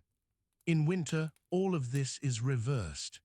The night comes at 3 in the afternoon and lingers until past 9 in the morning. But in June, the year is opened out wide, and the people of the township live in a long, bright stretching of the day that is the great consolation of having survived the long, dark winter. We have come now to the fold. It is a rough enclosure of low dry stone, perhaps 30 feet across, built into the slope where the ground naturally rises. The wall is perhaps 3 feet high. There is a single gap that serves as a gate, and across this gap a few thorn branches and a long pole have been laid, hooked into wooden pegs driven into the stones on either side. The 2 milk cows are inside, lying down in the soft churned earth, their broad red-brown bodies pale in the strange long evening light. They are chewing the cud slowly, with the great patient round-and-round movement of the jaw that is one of the deep quiet sounds of any farmyard at evening. A small calf is curled up against the side of its mother, its dark eyes half closed, its small ears twitching softly. The other cow has no calf this year, having lost one in the spring, by various accounts to a hard birth that the local cowwoman could not save. The cow's grief over the lost calf has been slow and patient and is by now mostly past, although the older women have noticed, with quiet sympathy, that she has been giving slightly less milk through the summer than her usual. A man is at the fold. It is the man we have been with for much of the day, the man from the cattle fold of the dawn, the man of the lazy beds at noon, the man at the kelping in the afternoon, the man at the evening meal in the second house.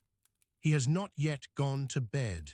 He has come out for a last walk before the night, in the long, slow Hebridean way of the men of this island. He has a small clay pipe in his hand, not yet lit. He stands by the wall of the fold, with his elbow on the stones, looking down at the cows. He is in no hurry. He looks at the western sky, at the long path of the sun on the water, at the dark shapes of the Treshnish Isles, at the small thin trails of cloud overhead. He looks down at the calf curled against its mother. He smiles slightly in the way of a man at a small private peace. He lights his pipe at last, from a small tin of matches that has been brought into the island by the steamer in the last few years and which are still, in this year, a slight novelty in the older houses. The match flares yellow in the long blue dusk. The pipe takes. The blue smoke rises and drifts slowly away. He stands at the fold for a long, quiet while. There is nothing he needs to do. The cows are settled. The fold is closed. The day's work is done. He is simply standing in the long evening with his pipe, in the way the men of this coast have stood at folds and gates and shore rocks for many centuries, taking the slow, patient measure of the world before going in. A small sound from below, a movement at the door of one of the further houses. An old man comes out, the oldest in the township perhaps, an uncle of the Cinchade by long memory. He is bent a little with age and walks with a long stick of holly that he cut himself perhaps 30 years ago. He has come out to take the same evening walk that our man at the fold is taking. He does not come up to the fold. He stops at a low stone seat that has been set against the wall of his own house and lowers himself slowly onto it. He takes out his own pipe. He lights it from a small ember he carries in a covered tin from his own fire. He sits in the warm last light of the day with his face turned to the west, where the sun has now slipped below the horizon and the sky is the soft rose gold of the afterglow. The two men do not call to each other. They do not need to. They have known each other for 60 years, and they have stood on many such evenings at such folds and on such seats, taking the same slow measure of the same world. They are part of the long, patient quietness of the township at the evening hour. They are a generation apart, but they share, between them, the same long, unhurried way of looking at the sky and the sea and the sleeping cattle. A door opens. A woman has come out of the Cinchade's house. It is the daughter, with a small empty bowl in her hand. She has come out to fetch a little water from the small water butt at the side of the house, for the second pot of tea, because the Cinchade has just begun a second story and the kettle needs to go on again. She lifts the lid of the butt, dips the bowl, lifts it out brimming. She pauses for a moment in the doorway, looking out at the long evening, at the man at the fold, at the old man on the stone seat, at the soft last colours in the western sky. She smiles very slightly. She turns and goes back into the warm, dim interior of the house where the story is being told. A child is heard inside one of the houses. The small girl of the second house who climbed onto her father's knee at the meal. She is being put to her bed. We can hear very faintly the soft singing voice of her mother, lulling her with one of the slow, soft Hebridean cradle songs, the small, slow songs that the women of this island have sung to sleeping children since long before any history of the place was kept. The song is in Gaelic. The melody is older than the words. The small girl will be asleep in another 2 or 3 verses, by the practiced judgment of her mother, and the mother will then lay her gently on the warm folded blanket on the small low bed in the corner of the room, and will come back to her own work at the spinning wheel for another hour, until her own husband comes in from the fold. For a moment, stand in the cool long evening, in the soft last light. The man at the fold draws on his pipe. The old man on the stone seat draws on his pipe. The daughter at the Cinchade's house carries the bowl of water back into the house. The cows in the fold chew the cud. The calf shifts against its mother. The cradle song carries softly out of the house of the small girl. The sky in the west is rose gold, fading slowly to violet at the upper edge. The first single bright star is just appearing in the east, a small clean silver point that will, in another hour, be joined by another, and then another, until the slow summer sky is sprinkled with them. Let your breath go slow. The township is settling. The day's work is done. The cattle are folded. The children are sleeping. The scene-shade is at his second story. The men are at the fold and at the seat with their pipes. The cradle song carries softly through the still air. The light in the west is rose gold. The first star is up. All is well in the township at the late evening, in the long Hebridean twilight. All is well. It is now nearly 11 o'clock at night. The long bright twilight has at last begun to deepen. The color in the western sky has slipped from rose gold to a soft warm violet, and from violet to a deep cool blue. The stars are coming out in greater and greater number, the bright clear summer stars of the high northern sky. The bright steady point of Vega is high in the east. The square of the plough lies low in the northwest, with the long handle pointing away toward the rising point of Arcturus, which is now bright in the western sky. The moon, which is at her last quarter and will not rise tonight until after 2 in the morning, is not yet to be seen.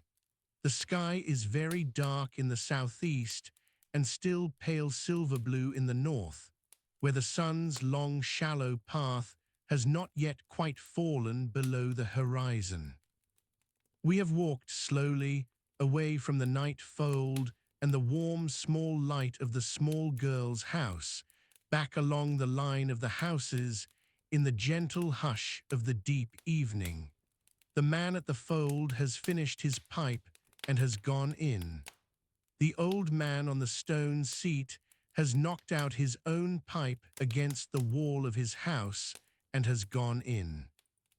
The scene-shade's house now is dark, the door closed, the small thin line of smoke from its chimney barely visible against the dark sky. The storytelling has ended. The visitors have gone home. The fire has been banked for the night. Only one house is still lit. It is the small low house at the very upper end of the township, set back a little way from the others against the lower slope of the hill. It is the house of the bard.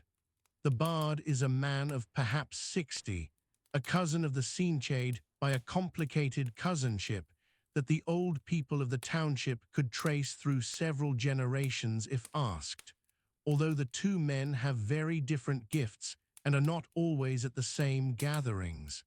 The scene-shade is the keeper of the long stories and the long names.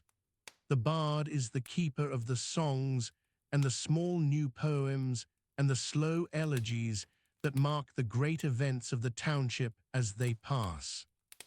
He composes in his own way, in the slow, deeply patient way of the bardic tradition of this island, which is older than the language of the lowlands and older than the houses of stone. The small window of the bard's house has a soft yellow light in it. The door is open a little, propped with a small stone to let the cool night air in. From within, the soft, warm light of a small fire and the steady, soft sound of a voice. The bard is at his evening's work. He is composing as he composes most evenings of the summer, when the light is long enough and the day's work is small enough. The slow, patient lines of a new poem that he has been making for several weeks. He sits at a small, low wooden table near the fire, with a small lamp at his elbow, a sheet of pale paper in front of him, a single quill pen lying across the corner of the paper, and a small earthenware ink pot beside it. He is murmuring the lines aloud, slowly, working out the rhythm, listening to the long shape, before he commits any line to the paper. The bard is one of the very few in this township who can read and write fluently in Gaelic. He was, by his own slow account, taught by his uncle, a parish minister of one of the inland kirks of the island, who recognized in him as a boy the quiet attention to language that marks out the bard, and who taught him the long classical poetry of the Hebrides, the old meters of the high tradition, the slow, patient construction of the long elegies that the bards have always made for the great events of the people. The young bard then spent several winters with a much older bard of the southern part of the island, a man of perhaps 80 at the time, who was himself the last student of an older tradition reaching back, by long word, to the bardic schools of the lordship of the Isles. From this older man, the young bard learned the working forms, the long traditional shapes that a poem of this tradition takes, and the small careful work of the breath that gives the poem its life. He has worked since then in the slow, patient way of the Hebridean bards. He has made the wedding poems for the young couples of the township as they came to marriage. He has made the small, slow elegies for the deaths of the old people. He has made the songs of the harvest and the songs of the cattle going up to the sheelings, and the small, soft songs that the men sometimes sing to themselves at the slow, patient rowing of a boat on a calm evening. He has not written for the world beyond the island. He has written for the people of the township. His work is held in the heads and the voices of the people who know him, and is sung by them at the slow, soft evening hours of the year. A small handful of his pieces have been written down in his own careful Gaelic hand on sheets of paper kept in a wooden box at the back of his cupboard, but most of his work lives in the memory of his neighbors, where the bardic tradition has always lived. The poem he is making this evening is a poem of the township in the summer. It is not a poem of the news from Ulva, although the news is in the back of his mind, as it is in the back of the minds of all the older people of the township. It is a poem of the long, quiet, patient summer evening at the cattle fold, with the western light on the water and the seals on the rock and the children asleep in the houses. He is, in the slow way of his tradition, naming. He is naming the bay. He is naming the islands. He is naming the small wild flowers that grow along the upper field.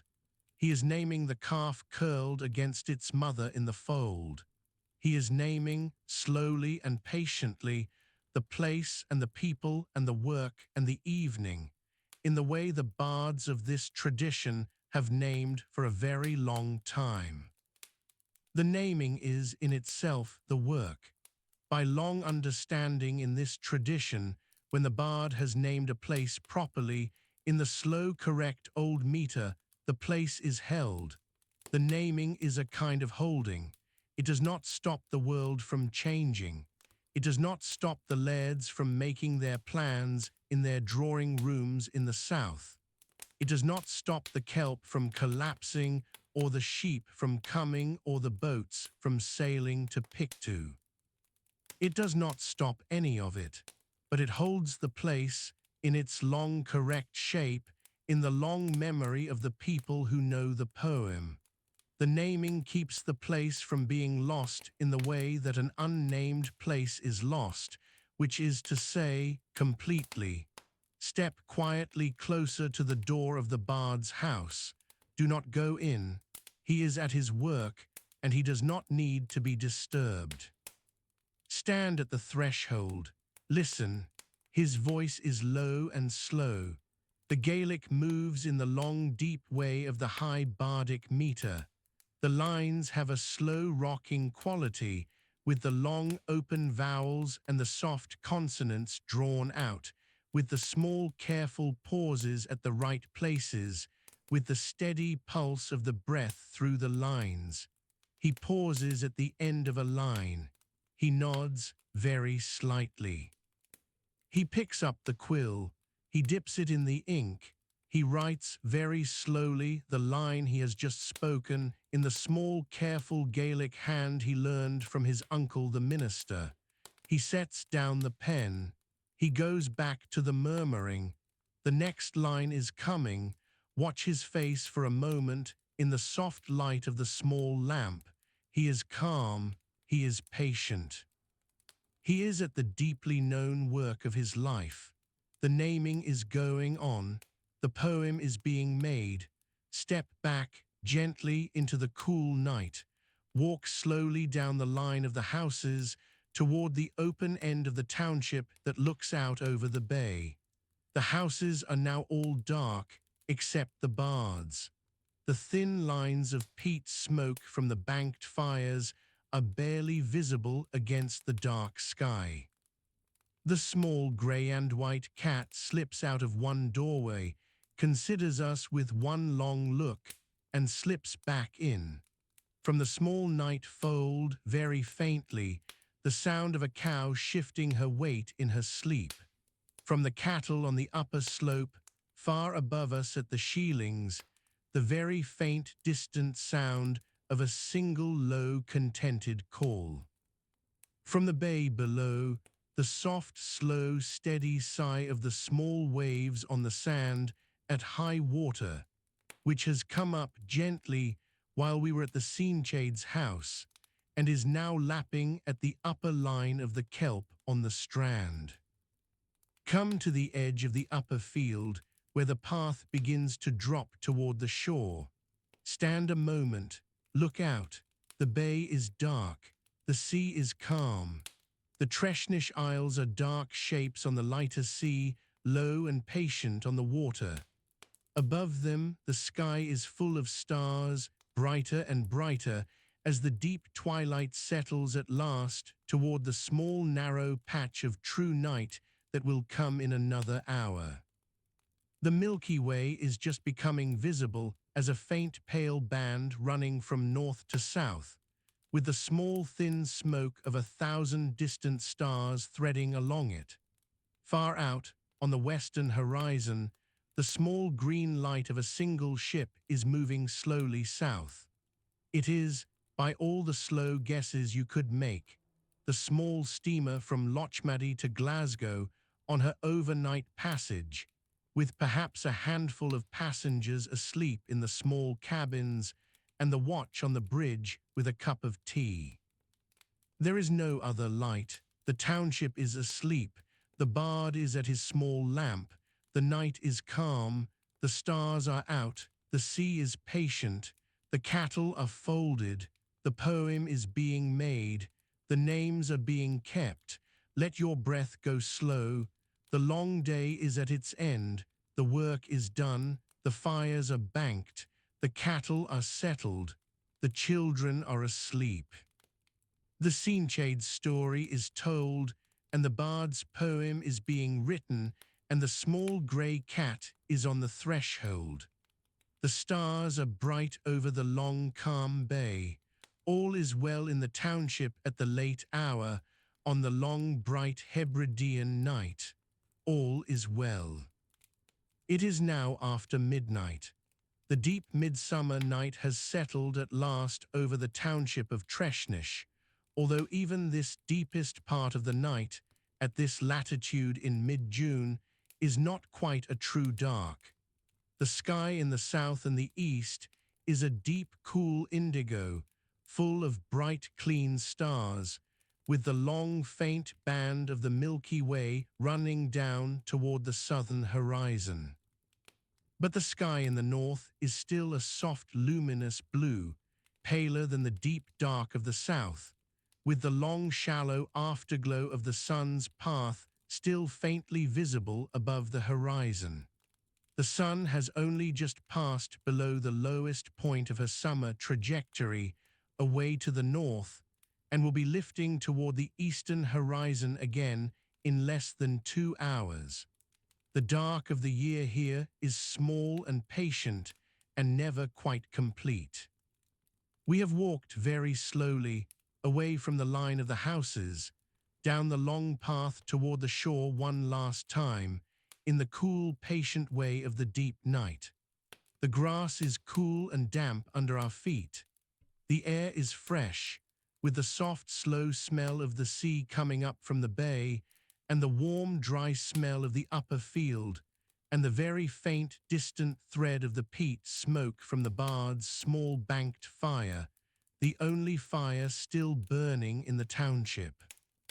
We have come down to a small flat rock above the strand, the rock the older men of the township sometimes use for sitting and watching the sea on a calm summer evening, and we have sat ourselves down on it, in the patient way of those who have nowhere to go and nothing to do but be in the quiet of a long summer night.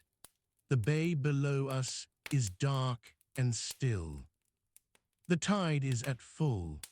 The water lies smooth and almost motionless, with only the slow, gentle sigh of the very small waves on the upper sand, the long, patient breathing of a sea that is settled and calm. The dark shapes of the Treshnish Isles lie out on the water like sleeping seals, low and rounded, with the strange tall middle of the Dutchman's cap silhouetted against the soft, luminous northwestern sky.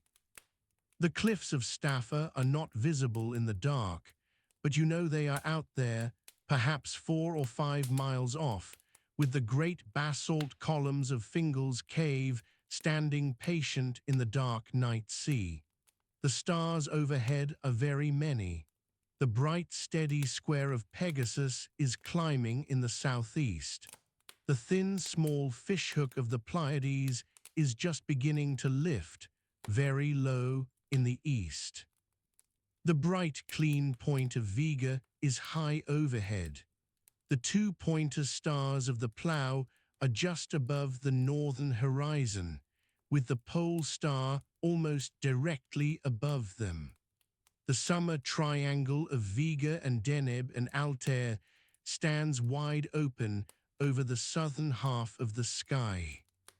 The faint pale band of the Milky Way runs from the constellation of Cassiopeia in the north, down through Cygnus, down through the bright clean clouds of the constellation of Sagittarius low in the south, and away to the horizon where it dips at last out of sight. The single small green light of the ship we saw earlier in the west, the small steamer on her overnight passage to Glasgow, is gone now beyond the southern horizon. There are no other lights at sea. No other ships are in this stretch of water tonight. The Hebridean Sea, on a calm summer night in this year, is largely empty. Behind us, the township is dark and silent. The bard's lamp has gone out at last, perhaps half an hour ago. The poem, by long custom of the bardic working hour, is left at a good place at the end of the night, to be returned to on another evening when the bard's hand is fresh again. The bard himself is now asleep in his small bed in the corner of his house. The Seanchait is asleep in his own bed, with the long stories of his uncle Lachlan and the kindness of the tacksman's wife resting quiet in his old long memory. The man from the cattle fold and the lazy beds is asleep beside his wife in the second house. The widow with the cards is asleep, with her knitting on the floor beside the bed. The young man and his wife are asleep in their small house at the end of the township, with the warm, steady peace of new married sleep around them. The small girl with the doll is asleep on the warm folded blanket in the corner of her mother's kitchen, with the doll tucked in beside her. The 2 boys are asleep in the loft above the byre. The grey and white cat is asleep on the threshold of the first house. Up on the high pasture, beyond the long ridge of Bain Roydal, the women at the Sheelings are also asleep. The two women we walked up with this morning are asleep on their straw mattresses, side by side, in the small low hut they share. The old woman from the second hut is asleep on her own straw, with her grey hair loose on the small thin pillow that she carries up with her every summer in her creel. The cattle are settled on the high ground, lying in small groups on the dry slopes, chewing the cud or sleeping, with the small white shapes of the new calves curled against their mothers. The young man with the hazel stick is asleep in the small lookout hut at the upper edge of the sheilings, with his collie at his feet. The whole township in its two halves, the lower township at the bay and the upper community of women and children at the sheilings, is settled for the night. Let your breath go very slow. There is nothing left to do tonight. In 2 hours, the eastern sky will begin to brighten. In another hour after that, the cocks in the township will begin to call, soft and tentative, and the first woman of the morning will stir in her bed. In another hour after that, the soft, thin smoke will rise from the first relit fire, and the slow, patient day of Treshnish will begin again. The cattle will be milked at the sheilings. The men in the township will go out to the fields. The boats will be made ready at the slipway. The Seanchaid will sit on his bench outside his house with his creel rods and his bowl of cold water. The bard will return in the late afternoon to his small low table by the fire and his sheet of paper and his quill pen, and the slow, patient naming will continue. This week we are walking through will go on in its long, slow, patient way through another 4 or 5 days. The same dawns will come, the same cattle will be moved, the same boats will go out, the same kelp will be spread on the lazy beds, the same evening meals will be eaten, the same stories will be told at the Seanchaid's fire, the same songs will be sung at the cradle. The same poem will be made at the bard's small lamp. By the end of the week, the bearer barley will be a fraction higher in the field. The potatoes will be a fraction more advanced under the horns. The new calves at the sheilings will be a fraction stronger on their small thin legs. The bard's poem will be a few lines longer. The Seanchaid will have told a few more of his long stories. The young couple will have spent a few more nights in their first small house together. The day will have got 2 minutes longer at one end and 1 minute longer at the other, in the long, slow approach to the longest day, which is only a week or so away. After this week, the slow, long summer will continue. The cattle will stay at the sheilings through July and through most of August. The bearer will yellow and ripen in the lower fields. The potatoes will fill out on the lazy beds. The men will go out to the inshore ground for the white fish and the lobsters and a small handful of mackerel. The women at the sheilings will make the butter and the cheese in their small low huts, and will come down at weekends to bring it home and to take more meal back up. The fish will be salted and dried and laid in the cool corners of the byres for the winter. The peat will be cut on the moor on dry weeks and stacked on the heather to dry and brought home in late summer in great creel loads on the women's backs. In late August, the cattle will be brought back down from the sheilings. The shealing huts will be left, with their turf roofs still mostly in place, against next year. In early September, the harvest will come in. The whole township will work together to cut the bearer with sickles and to bind it into sheaves and to stook it in the field, in the slow, patient harvest that has been brought in by these same families on this same ground for many hundreds of years. The potatoes will be lifted in late September and October. The cattle that are to be sold will be driven across the island to one of the autumn cattle trysts on the mainland, perhaps the great market at Falkirk, perhaps a smaller market at Oban or Crieff, and the small handful of cash that they bring will go to the laird's factor when he comes round for the rent. The winter will come, slow and dark and long. The houses will be tight against the wind. The fires will burn low and steady. The scene-shade will tell longer stories on the longer evenings. The bard will work on the slow, patient poems of the dark season. The children will be at the small subscription school when the weather allows them to walk. The men will mend the boats and the nets in the byres on the days they cannot be out at the inshore ground. The women will spin and weave and knit through the long dark evenings by the soft yellow light of the small oil lamps. The spring will come, slow and reluctant, with the small wild flowers along the dike walls and the lambs in the lower pasture and the soft green coming back to the upper field. The cattle will be moved up to the sheilings again. The berra will be sown. The lazy beds will be prepared. The summer will come again. Another year will turn. The people of this township do not yet know that there are only a few more summers ahead of them in this long, slow shape.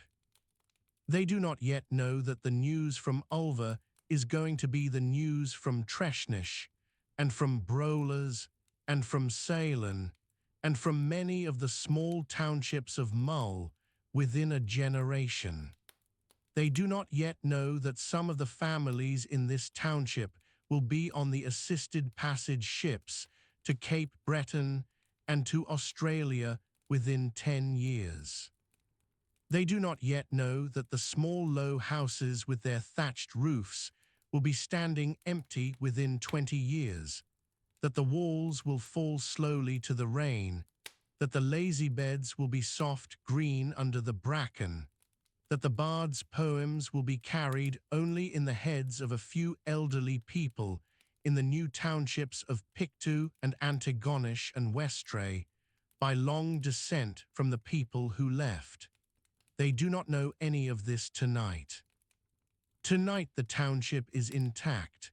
The cattle are at the sheilings, the bearer is in the field, the boats are at the slipway, the scene-shade has told his story, the bard has been at his lamp, the children are asleep, the seals are on the rocks, the bay is calm, the stars are over the water, the naming is being kept.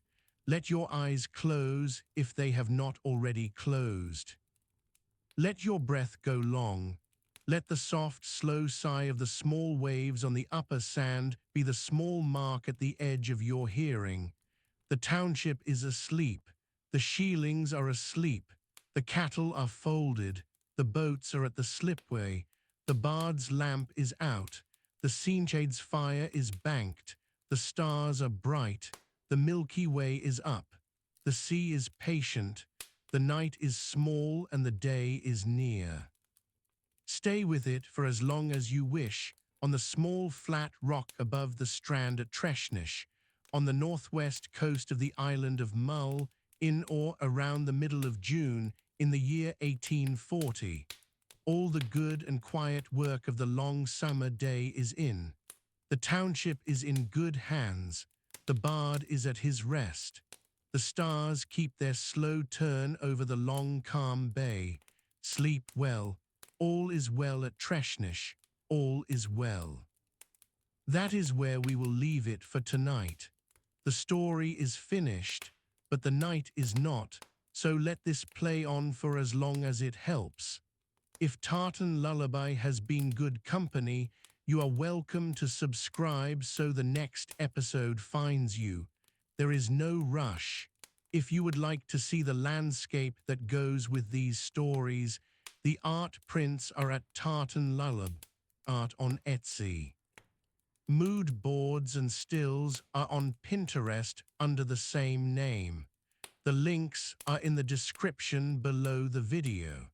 Next week, we travel somewhere new.